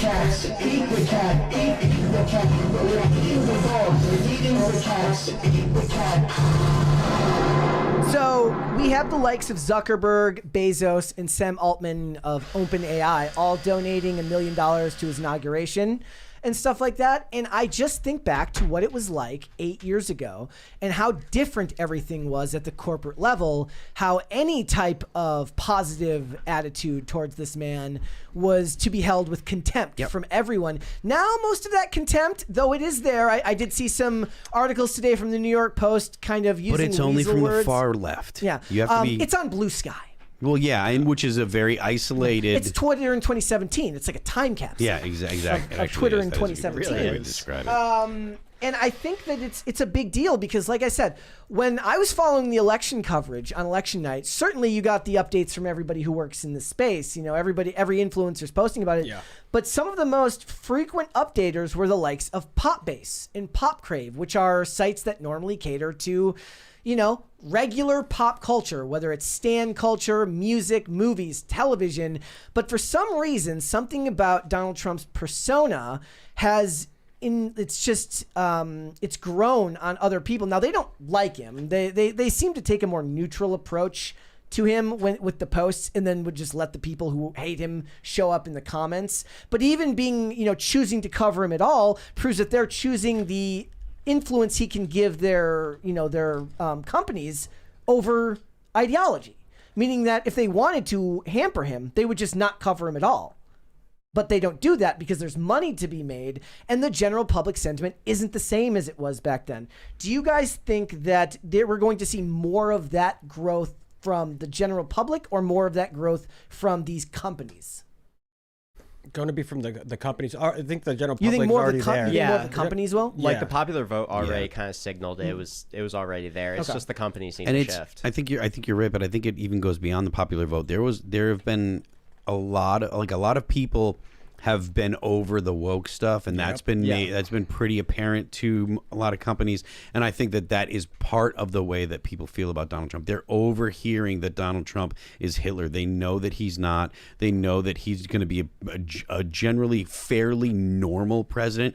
They hope that he does really good things. Maybe he'll do some things that actually shrink the size of the government, which most Americans are on board with. They want to make At more least money. in a concept, as a concept, they're on board with that. So I think that mostly the corporations and the people that run big corporations, it's in response to the people, and also people like Elon Musk that have come, and, you know, David Sachs, the entire All In podcast, the 4 guys that do that, Jason Chamath, and I forget the Freeberg. Those guys are very influential, and they were, I think, except for Jason, they were all very openly pro Donald Trump. Chamath, I think it said that he was made aware of the very fine people lie. He actually went and watched, and he couldn't for him. believe that, oh man, you know, they actually lied to us, that the whole of the media lied to us. And then Democrats like Barack Obama, who had been conceptually above the fray, right? The Democrats kind of thought of Barack Obama as a special politician that was above politics. He was different. And when he actually came out and said made the very fine people hoax, he was saying that Donald Trump said that things. A lot of people were like, wait a minute. Like I said, Chamath had said this himself. He's like, I couldn't believe that Barack Obama had said this because I thought of him as a different kind of politician. And clearly he isn't, or, you know, he demonstrated that he isn't. So I think it was mostly, or it was not just mostly, it was many fronts, but the general consensus was people are over it, and the people that had been going along with the Donald Trump as the bad guy, they kind of responded to the fact that most people were not going to respond well to that kind of idea. I say just operate under the premise that all politicians are bad guy, and whatever the least bad policy that you can benefit from as a citizen is your best bet. I get what you're saying, and I agree. Like, all politicians are bad in that they're in the politics game, and the politics game is bad. But when you just say that all politicians are bad, you can just say, well, they're all they're all Hitler. It's my own utopian view of the world that I understand is not necessarily fair. I do also want to point out that they talk about Hitler was on the cover in 1939.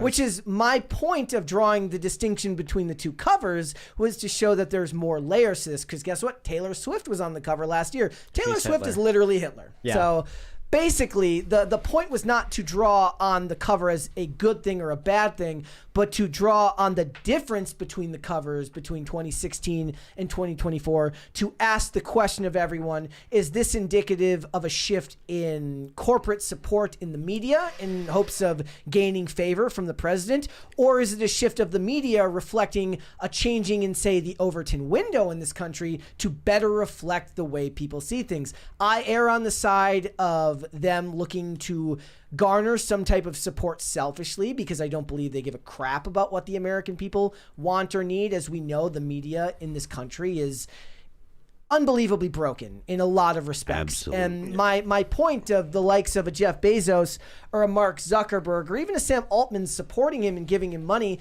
is not that I suddenly think that Jeff Bezos is based.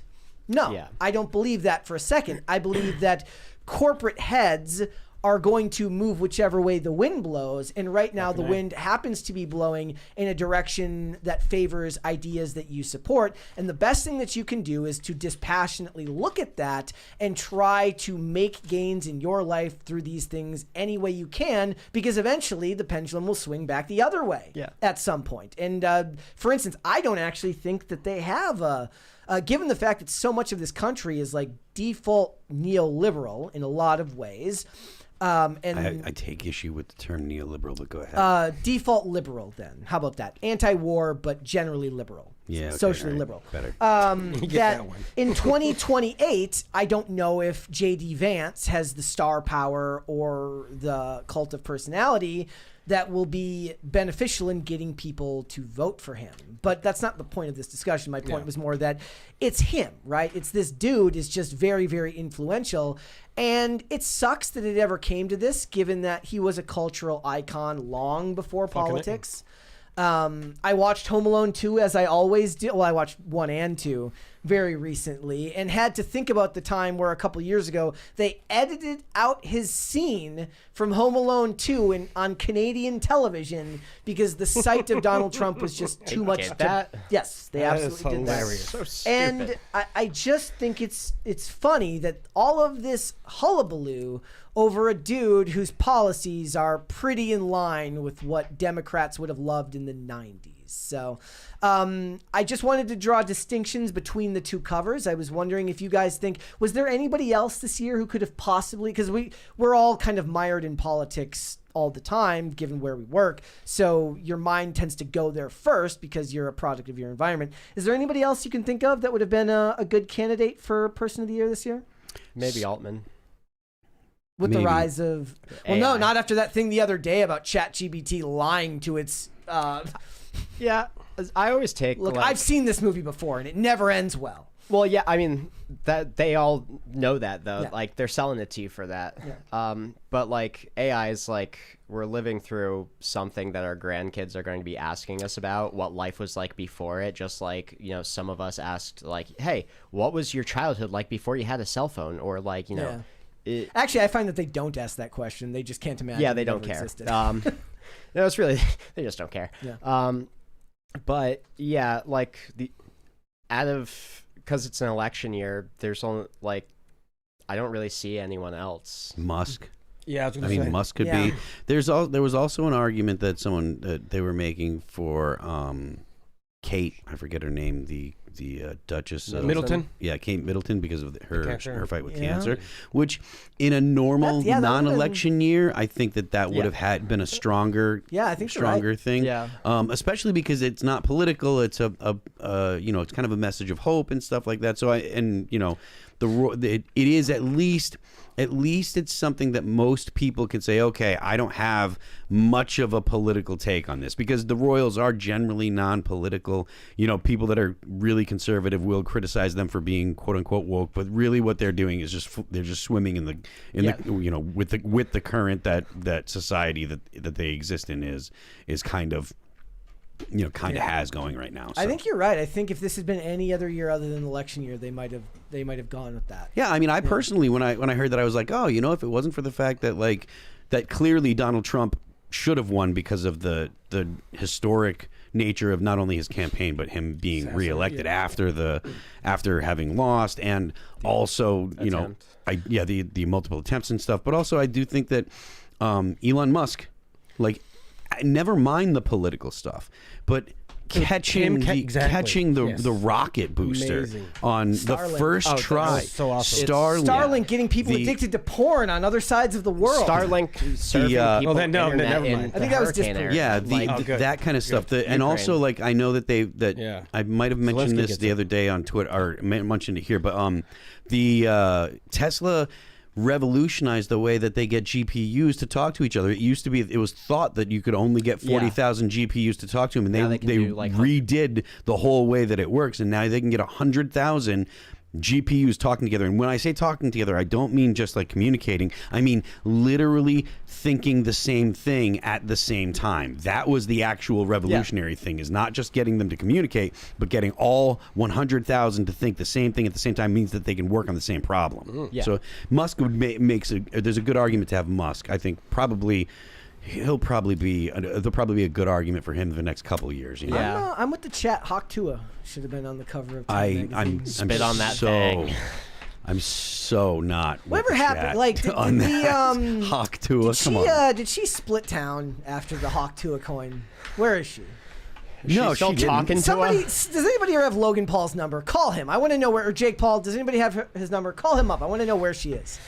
Why would he know? Well, she works for his. Okay. Her podcast is through his brand. Gotcha. It's a lot to think about. I'd be interested to know what everybody in the chat thinks, or if you're watching this video after the fact, do you think that the public is changing their tune on these things, or do you think the media is just trying to curry favor? It's an interesting question. I love the 2016 one. He's looking back, and you're looking down at him, and it's dark behind him. Well, it's the shadows, right? That's the point. But the 2014, he's got the aura, and he's looking down at you now. So the big old difference. Look, I'm not an art critic, but I think anybody puts those covers side by side understands that there's a vast difference in how it's being portrayed. The dude literally has a halo behind him. It is what it is. So, guys, just let us know what you think. But let's finish up these super chats, and then we are going to hang out here until 5, guys. So I want to thank everybody again for 5 guys. till 5. Right Lettuce wrap. It's too expensive, man. Lettuce wraps. Yeah. 5 guys. And I'm not a big bread guy. That's actually not a bad idea. It's so good. It's really good. Yeah. It's too expensive. Pop Culture Junkie says, let me hold on. Let me get this going here. Let's get to a 4th crisis party. Huh? Come on now. Boys. Do that. So Friday Pop Culture 13th. Junkie says, I have no doubt that Disney bean counters will find a way to split the Snow White losses between 2 quarters to prevent a stockholder revolt. Yeah, nobody is better at funny money than Hollywood. Hollywood loves to, I'm not going to say cook the books, but they love to move the stuff from one book Disney to another. Specifically, Disney stock is one of those blue chip stocks that everyone holds for the rest of their life, and it always goes up. But if they have something like this that shareholders start saying, hey, you're really screwing this up, that share price is going to go down, and a lot of people are going to lose a lot of money. Yep. All right. Shane H. Weiler says, I still buy physical copies, and you can get uncorrupted OG Star Wars in Blu-ray and 4K if you know where to look. Wink, wink. Yes, R. matey. Be very careful. The real Hydro PX says, Phil, you look amazing. Never put a hat back on. Looking like a real adult man. ready to chop down some wood. You know what's funny is like I was mentioning to the chat. It's like there's a lot of comments about like the fact that I'm not wearing a hat. And it's like 3 of our biggest videos, I'm not wearing a hat. And I have a shaved head. know. What if I was nothing? Well, it's what if I was nothing? The Thunder Rolls and the This Calling video. I'm not wearing a hat. Like it's just shaved head. Yeah. But it's and like there's tons of band photos that we put out. Like almost because I was always fighting with the label. They're like they don't want a hat to cover the singer's face. If I have the hat on, they're like you got to move the hat. The cast weird shadows. You're the singer. Blah blah blah. And I'm like I like the hat. So it was always kind of a bit of a fight. Yeah. The hat is like I wear it a lot, but it's not like something that I have to have. Yeah. That did used to happen. Like when we would be in the old studio. We used pretty much all like auto settings and everything, and your face would just be like way darker from the. Yeah. The label had a point, but it's but the point is that they're used to seeing you in this environment. In the podcast environment, it was always with the and hat. There's been I think there's only one remark about the mustache being gone. I mean, the Undertaker one was a sideways call to it because that was okay. All right. So,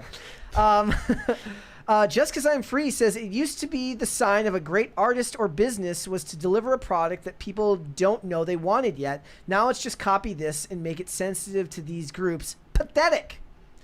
I would argue, and I could be completely wrong on this, but given the amount, just the sheer amount of output that has to be made through these companies, that you can't do that all the time. Like great art, great movies are kind of a revolutionary thing. And if you look at the process of making a movie, the hundreds upon hundreds of people involved in any one production, something can go wrong at literally any step along the way that causes it all to fall apart, whether it's storytelling, the actors you hire, your cinematographer. There's 10,000 things that can go wrong and only a couple of ways that it can go very, very right.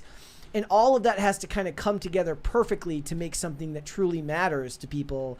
And doing that is a big accomplishment. And I don't think you can do that all the time. So it's, I think they suffer from putting out as much stuff as they do. Too much, bro. Just too much, right? So, Yeah. All right, Saturation.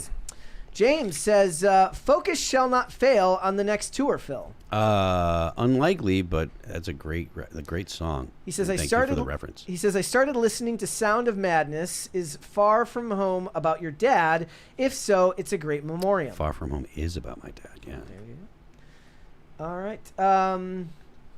BS Production says, busy every season of, it says, buy every season of Seinfeld. It'd be cheaper in the long run. He's not wrong. Yeah, I know. I'm lazy though. Yeah. Red Snow says, my flabber is gasted. My awe is palled. Well, Appalled. great. Trent Roberts says, you guys should invite Nerdrotic and the Critical Drinker for a future stream. That would be awesome. One of the things is like we used to have guests in studio on Fridays. We're holding off on that into the new year to see where we're going. But they do Friday Night Tights while we're live, so that wouldn't really be a plausible option. And we don't do remote guests, and that's very hard. Like those are very, very successful dudes who have very, very busy lives, and it's very hard to get them to. Theoretically, like if you were willing to do it, we could do remote. It wouldn't be hard. There's just something weird about the idea of two people being in person and one person not. Yeah, it is weird. So, but those are, look, I was watching Nerdrotic's video the other day about Captain America 4, and when I started commuting to work again, I started watching way more YouTube than I have in the last couple of years, and I lost appreciation for just how great his delivery is in his videos, which is this growing frenetic pace, and it picks up and it grows and it grows and it grows, and I really, really enjoyed it, and I really, really enjoy Critical Drinker's ability to take very, very complex ideas and make them very, very concise and intelligent. He's a really good. Yep. I really like his channel. Yep. Brian Bledsoe says the Russos and James Gunn didn't have over $100 million success before directing in Marvel. Looks to be somewhat random. That is true. They were like directors for the show Community before going on to do that. But the thing is that you know, there could have been any other person that might have been hired to make Captain America Winter Soldier, and it would have failed, right? So they took the risk. It worked out that time, but there's endless other examples of it not working out by bringing in these people. And this is just my personal opinion. Uh-oh. The Russos have not proven themselves to be extremely or any bit really all that evocative or successful outside of the Marvel formula. I believe that they will be able to come in and probably deliver something pretty satisfying with Avengers Doomsday. I don't really care about seeing Nomad or seeing Chris Evans come back as Captain America's alter ego, nor do I really care about seeing Robert Downey Jr. as Doctor Doom, though I do believe a lot of other people will probably buy into it, and I do think that both of those actors are great in superhero roles or in those roles. I don't know if that's enough to draw it back to the glory that You it got a once $20 had. one from Just Because I'm Free. About to start my own training regime, putting on a 50-pound weighted vest with 20-pound wrist weights while I play Skyrim VR. Oh, nice. Should be fun feeling the actual weight of everything while I fight dragons. Getting that conditioning in. Good for you. Seems a little light to be feeling the weight of everything, though. Pete Griswold in the chat says, how did Falcon catch that Red Hulk punch again? Yeah, bro. Yes, I'm hoping that yes. I'm hoping that what happens, honestly, is that they're leaving out the fact that they're just going to dope dude up with the super soldier serum in the movie. I know that that's not what it was, and I know that wouldn't be accurate, but they need to do something to explain why. Look, it makes sense why the shield didn't get destroyed. Why did the shield not crush him into a tiny little, like he should have looked like a pancake when it was done. I get there's going to be logic. The force was dispersed through the shield. Well, it's adamantium. There's going to be those arguments. I get it. Okay, but yeah. All right. Didn't the Russo brothers do that one girl with the bow and arrow who got the Hunger Games? Did they do that? Was that them? Did they do the Hunger Games? Did they do Hunger Games? I don't believe so. Oh, shit. I thought it was some brothers who did that. Russos. Somebody in the chat. I'll check it out. Yeah, I don't know. But thank you for that super chat, Brian. I was way off. Greg Duvier says, lies. Mocha did nothing wrong. Brett is framing the cat like all the good guys in the spy movies he watches. Look, I saw Lydia. Lydia sent me a response yesterday, and she said, this is circumstantial evidence, and it will never hold up in a court of law. Look, you find the criminal standing over the body with a gun in their hand 99 times out of 100, I they're bet guilty. with crumbs in the fur, you know? Like little in the whiskers. Yeah. No. Olivia literally said that there was like green frosting on the cat's face. What do you want me to do? The cat is guilty. The cat is a menace. I think Biden should pardon the cat No. Yes. No, Do never not. pardon a cat. Serenko Productions says, Raymond, how's your finger doing? Still bleeding? Yes. It's Still? good. Yeah, it's Okay. going to go until it stops. I mean, the skin just has to regrow? Yeah, no, yeah, it's got to heal from the inside out because there is no skin. It's gonna just go until it stops. Yeah. Well, you have to regrow your finger. Austin Brown says, Melanie Mack shall be told of your butter bigotry. Well, as a sentient human being, you can make your own decisions about eating butter, but a cat eating butter just doesn't ring all that smart to me. That's just my personal. I mean, it's very fatty cream solids. Yeah. Margarine. But again, Mocha was guilty. Everybody knows it. Of course. Trent Roberts says, Phil, put your goddamn. Mary's not here. Put your goddamn hat on. No, I don't have it with. It's out in the car, and like I said, it's the gym hat. It's all sweat hat, covered yeah. in sweat stains and blah blah blah. I'm not wearing that So hat it's like 30 degrees on outside. on PCC. All right. It might smell bad too. Halls and the Kid says Andrew has the prettiest hair on the show today. I do. Hey. Yeah. That's true. I mean, Very, very accurate. yeah. I never had the patience to grow it out that long. I made it like down to here. Yeah, I'm starting to lose the patience. Yeah. It's every passing day is a challenge. DCNC says, looking good, Phil. Let the girl out of your pocket. I don't have Again, any females in my You pocket. can't do that. That's what someone with a female in their pocket would say, though.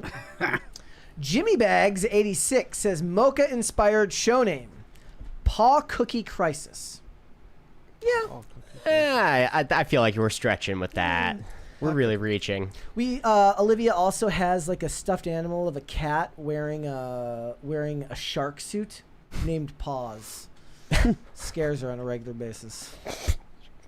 Her own item scares her. It scares her on a regular basis. Hold on, I lost my place here. And again, we're not reading that one from Matthew $20 Adams. one? That was hilarious. So, Last responder says, planning on seeing Homestead in theaters. Can't remember the last time I went to theaters, though. Yeah, Homestead is this thinking? new action thriller from Angel Studios. Bailey Chase, Neil McDonough, a lot of great actors in that. The production value on the trailer looked really, really good to me. I'm not gonna lie. They're like, "Do you want to see Bonhoeffer?" I'm like, I would literally rather you pull my fingernails off with a Q-tip, like just pull it off, than go watch it. But I just don't care about historical or anything actually important. What can I say? Shane H. Wilder has a good idea. I like the slop. He says, "Dip the finger in gold to become a Bond villain." I mean, you got some gold? Yeah. Man, I tell you what, liquid gold is hot. yeah. I mean, it can't get any worse. Sure, we could get some gold paint, though. I do think that everybody, if you liked Sound of Freedom and you've been looking for another Angel Studios movie to go see, that might be the one for you. It's probably closer to that than it is to those historical films. I still have not seen Sound of Freedom. It's worth seeing. Yeah. Everybody in this chat knows that Person of Interest being my favorite show of all time, I'll watch anything with Jim Caviezel. So. Yeah. All right. Red Snow says, "Praise be to Space King." Just saying. Well, yes, we always do here. Space King's cool. Yeah, he's a No nice guy. Control says, "I was going to say it's the men without hats, but Raymond ruined it. Damn it, Raymond. Motherfucker.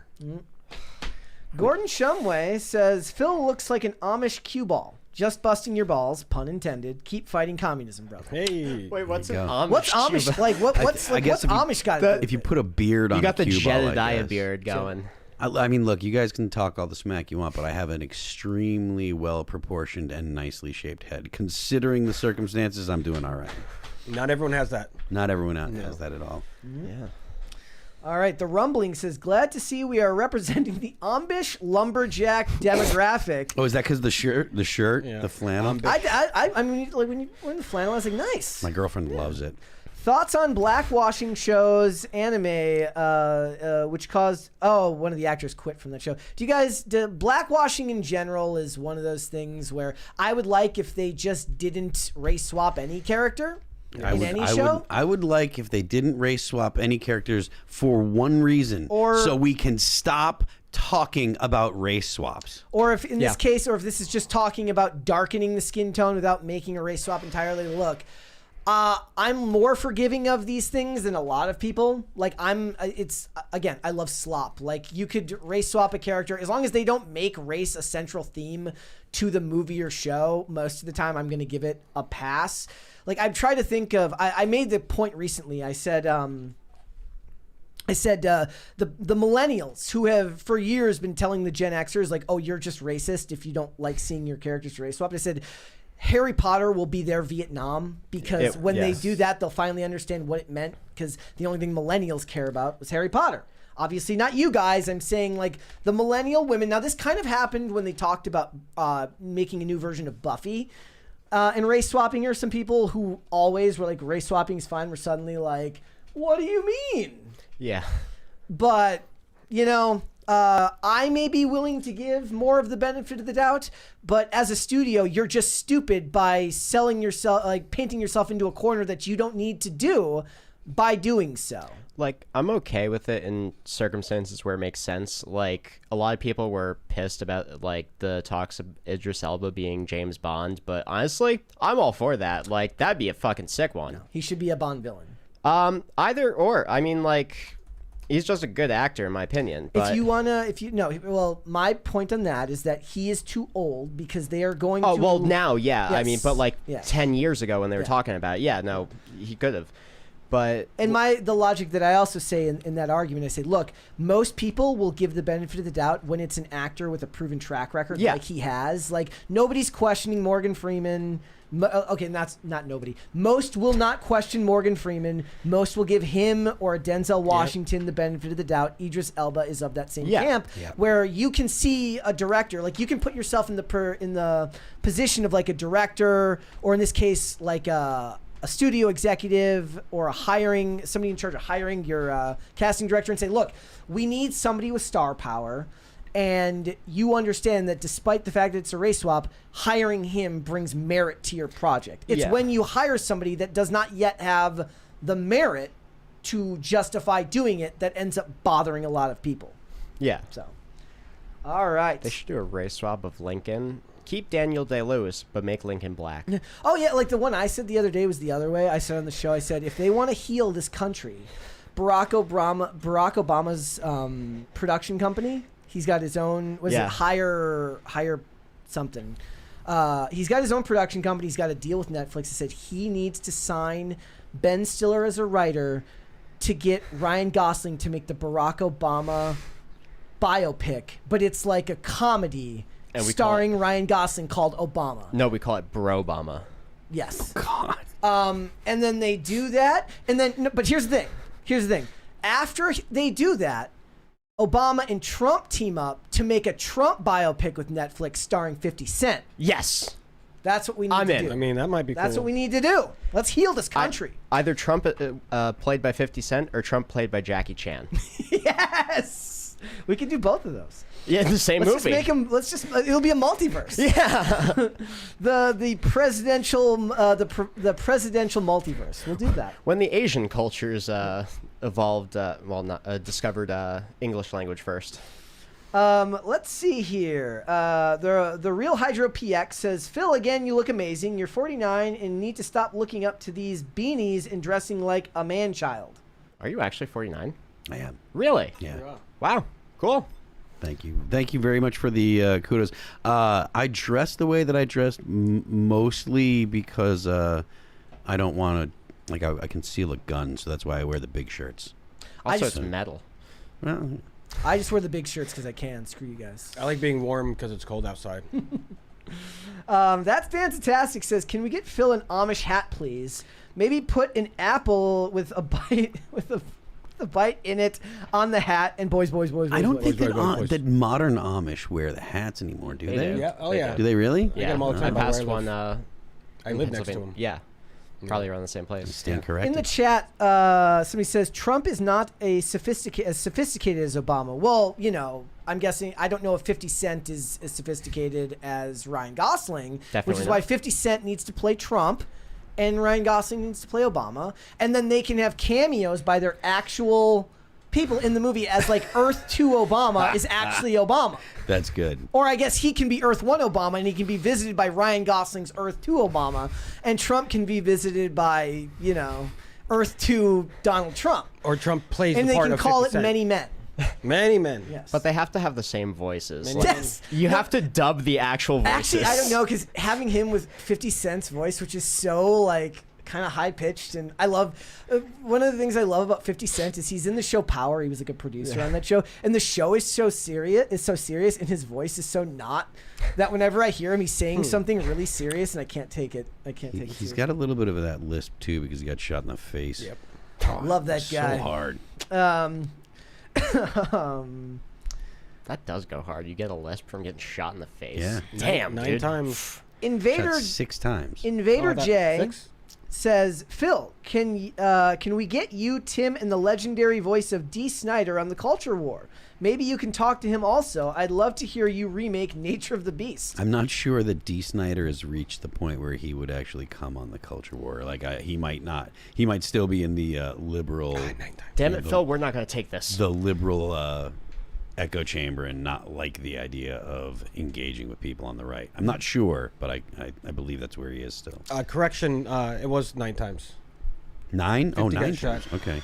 6 seemed low, but at the same I thought time, it was- I thought at it the was same 9. time, I'm like, was their license taken there? Like, did he pad that number to make? Was there it, one that was grazed? Yeah, Like, like I love the idea that it was 8, but somebody said you should say 9. Yeah. You should round 8's up. too low. 8's too low. Shane H. Wilder says, I feel bad for not giving a hint to what I'm doing, so all I'll say is that it involves IRL in the best fighting game of all time. I like where this is going. Tacty Platty says, Phil, new Helldivers 2 faction dropped last night. Ooh. Halo vibes. Wife and I are going to play lots of it this weekend. See you on the High Council. Cheers, or see you on man. the high ground. Not the high You know, the council. thing is, like, I literally just deleted Helldivers so I could put the new Call of Duty on. I haven't touched the new Call of Duty yet because I've been busy as hell, but I just deleted Helldivers because I put the new Call of Duty on, and now there's a reason to play Helldivers, and yeah, you know. All right. Red Snow says, only boys praise Space King. If you know, you know. Yep. That's Wahali. Red Snow also says, Phil, are you anti-Trivium or just pro ATR? I'm definitely pro ATR. No That makes comment sense. about Trivium. That's called diplomatic Phil right there. All right. I'm pro both.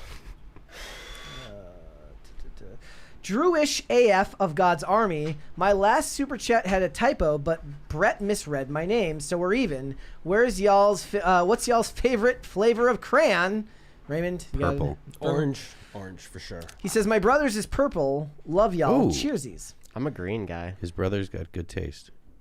Purple. We went to the Crayola store over the summer when yeah? we were back in Minnesota because the Mall of America has just this gigantic Crayola store. I don't personally understand it, but my God, do people love crayons. You know, the Crayola factory is like 2 hours away. I have From here? I have zero desire to go to the Crayola Yeah, factory. But yeah, you can't be orange as in flavor and color and or fruit as well. 2 hours. Me and Raymond are gonna go and grab dinner. Can I come? Let's go. All right. Surenko. Oh, wait. Let me move. Oh, we read the Just Because I'm Free one. Okay. Hold on. Surenko Production says, we don't have a smell-o-vision yet, Phil. It's fine. We're in a small room, homie. Don't threaten me with a good time. Shane H. Wilder says, that's what you think, Surenko. That Stanzatastic says, you can put your finger in oil. That is considered liquid gold. I like that idea. Go watch Landman. Yes, you'll like it. Red Snow says, I disagree with this bread guy about Cavill being Bond, but we need more of him for 40K. What did I say? I don't think he should be Bond. I think he's also probably too big. Like, you know, Yeah, lose some of the muscle mass. That was the funny thing about I watched Red Snow, and Chris Evans is just a toothpick now compared to what he Is he? looked like in Captain America. You know, you bulk up for the role. That makes sense. He says, but we need him for 40K. The Warhammer community needs it more. Also, boys. Did you watch I watched Secret Level last night on the 40K one? We were getting inundated with ads for it. Is it good? It's very fucking awesome. What's it about? The 40K one. It's just it's 4 guys going to fight this bad guy, and they go on an adventure, and they kill animals, and they fight each other, and die and sacrifice themselves for the good of mankind. It's Well, awesome. now I don't need to watch it, so that's awesome. Thanks, Aaron. You're gonna love it though. It's Yeah. great. All right. Greg Duvier says 50 Cent is Trump. Let's go. I love it. I'm telling you, and you get the hair. Yeah. Get the hair. Man, that'd be hilarious. It'd be amazing. I got that idea because after he got shot and Trump came out to Many Men, people were photoshopping Trump's hair on 50 Cent. And I'm like, wait a second. Hang on. This could work. Let's do this. Shane H. Wilder says, that Stanzatastic. Liquid gold is Velveeta cheese. Now I'm hungry. I guess Raymond could dip his finger in that. Probably easier to come by. Yes. Yeah. If you cut corners, can you really call yourself a Bond villain, though? No, the point is to make your plan as unbelievably unrealistic as possible, like in, Skyfall. See, I feel like that just puts you in the Mike Myers movie. Was his Austin Peter, what's his name? Power. Austin Powers. There Yeah. was his finger Austin actually Peterson, gold? the philosopher. Was it the pinky gold in those movies? Gold. Yes. Oh, it was. Stefan Buttle says, what's up with those battle pandas? Well, I don't know. How are the battle pandas coming? What's Have they a been battle grown? panda? Wait, battle where they pandas? at? Well, he will have to let us know in the chat. They're breeding battle pandas, red battle pandas, as a matter of fact. Who's they? The chat is. The chat is. Nice. Pete Donovan says, what's up, boys, boys, cast, PCC. Thank you. And Red Snow says, am I wrong for enjoying both, Phil? Down from the sky slaps. No, you're not. You're not wrong for enjoying their music. For other things. Yes. Like I said, no comment. You know, we're not trying to. I am not the mainstream media. I'm not trying to paint anyone into a corner here. Listen, man, I'm not trying to start metal beef. That Stanzatastic says, "Cut corners could be the name of a Bond villain. They would have a flat top." Well, yeah. Well, actually, so in Flat top. Dick Tracy. in Tomorrow Never Dies, Jonathan Carver has like a number 2 who's just this generically evil German dude who's got a flat top, who kind of looks like they wanted to hire Dolph Lundgren, but Dolph Lundgren wasn't available at the time. Substitute. I love that movie. And I don't know why. Go watch it. I think his name is Stamper, which is also vaguely Good name. German. But I love that movie, and yeah, the guy. I look at the guy and I'm just like, well, Dolph Lundgren was busy. It was 1995. As soon as you said flat top, Dolph Lundgren appeared in my head. Universal Soldier. I can think of Kurt Russell with the flat top. Yep. All right, guys. Well, the super chats are all caught up. We did get a 4th Crisis Party. I am so poor at time. Did the Crisis Party go off or no? I don't think I so. only Okay, danced we're still 3 waiting times. on it. Red Snow's looking for info. No comments. He says, Phil, I want comments. Please give them to me. I'm sorry, I cannot. Yeah, guys. Well, thank you again for the 4th Crisis Party. That should go off any moment here now. There we go. We got it here. Hold, please. Eating the dogs, they're eating the cats. Eat the cat, eat the cat. They're eating the dogs, they're eating Andrew's the like, cats. no. Eat the cat, eat the cat. They're eating the dogs. I'll take a stack of cash and start making it rain. There you go. Omega Red says 2008 Trivium was better than 2014 in his opinion, and I don't have an opinion. Are we just glossing over that Raymond tossed me for like $100 like a cheap whore? Well, you know. I mean, I am a cheap whore, but It happens, you know. part of the team. you don't have to let everyone know. All right, You're guys. the one who said it. Before we go, I do want to thank you guys all so much for joining us today. It is always a pleasure to put the show on for you guys. Mary will be back on Monday, so have no fear. She's doing a media appearance today. And then next week, remember, we do have an extended show on Friday. That's the same night you guys are going to be over at AmFest. Yeah, I will not be here. Yeah, I'll be so- in Arizona. But we're going to do a longer show, 2 to 5 p.m. next Friday. But again, hit the like button on this video. Subscribe to this channel if you have not done so already. There's 2 more here, Phil. Do you see that one there? I do. Carnell says, shout out to the boys and Hail Crisis actors. Brett, I think you'd find the latest film threat interview with Justine Bateman covering the dangers of AI in entertainment. Listen to it on your way home. Yeah, I might have to do that. I said it was like over 2 hours long, and anytime I see, like, I have this sweet spot where if I see like a produced video that's like 40 minutes, I'm like, oh, that's awesome. Yeah. That's my commute to work. I can start it when I start driving, and it's done when I'm done. There's a $5 one. James, Cut Corners has built a space later on the moon. Use your Doge power to get to the moon. And then one more from That Stanzatastic. Brain rot. He says hashtag brain rot. Actually, before we go, I do have brain rot today that everybody can watch if anybody wants to see. I didn't do brain rot of the day, but I'm gonna play this for everyone just so everybody can have an idea here. I'm sure everyone will enjoy this way to go out for the day. Ready? This is Christmas caroling brain rot. Brain rot Christmas caroling with us. Getting around the Christmas tree, called a blast with kites and that. Suffer. This year, my winter's here. This goes hard, dude. This is suffering. Special. Put the fridge in the house. Who's got knee surgery? Margins logging 10, Rizzlers rizzling 9, Costco's booming 8, chickens baking 7, babies rocking 6, fries are fatted 5, Grimace shakes. Grandma got run over by a Hellcat. We wish you a Merry Christmas. We wish you a Merry Christmas. We wish you a Merry Christmas. Jingle around the Grimace shake. Okay, all right. I have tortured you guys enough. We'll get the last super chats before we go. Raymond, let everybody know where they can find You can follow me anywhere you want to. Raymond G. Stanley Jr. Thank you. I appreciate always being here. Yeah, of course, man. Andrew. You could follow me on X at @A_Minxed. Don't follow me anywhere else or I'll come for you. Phil. I am Phil That Remains on Twix. I'm Phil That Remains official on Instagram. The band is All That Remains. You can go to my Twitch page and you can my Twitter page. I'm sorry, my X page, and you can subscribe to me there. You can also pre-order the new All That Remains record. Will be available on January 31st. It's called Anti-Fragile. We've got a bunch of pre-order bundles. We have almost sold out of the first colored vinyl that we have available. There might be some that are available in the future that are going to be different colors, but this particular style is just about out, so go pre-order there.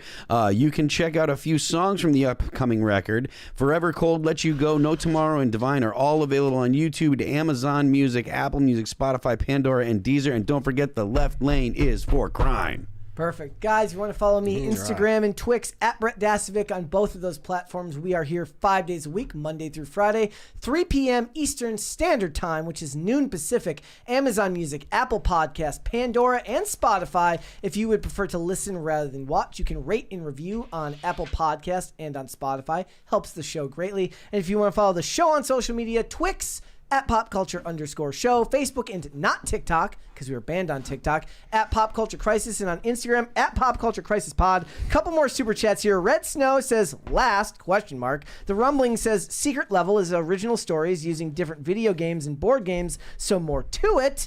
It does seem worth checking out. Shane H. Weller says, no Red Snow. Red Snow says, hold on. Red Snow says... and I lost it. It's always you, Shane. Shane says, make it stop. And then That Stands Tastic says, cringe this late in the day. How will I sleep now? You're welcome. And High Voltage 75 says, what's under Raymond's hat? I'm guessing it's hair. We'll see you guys on Monday. Bye, everyone.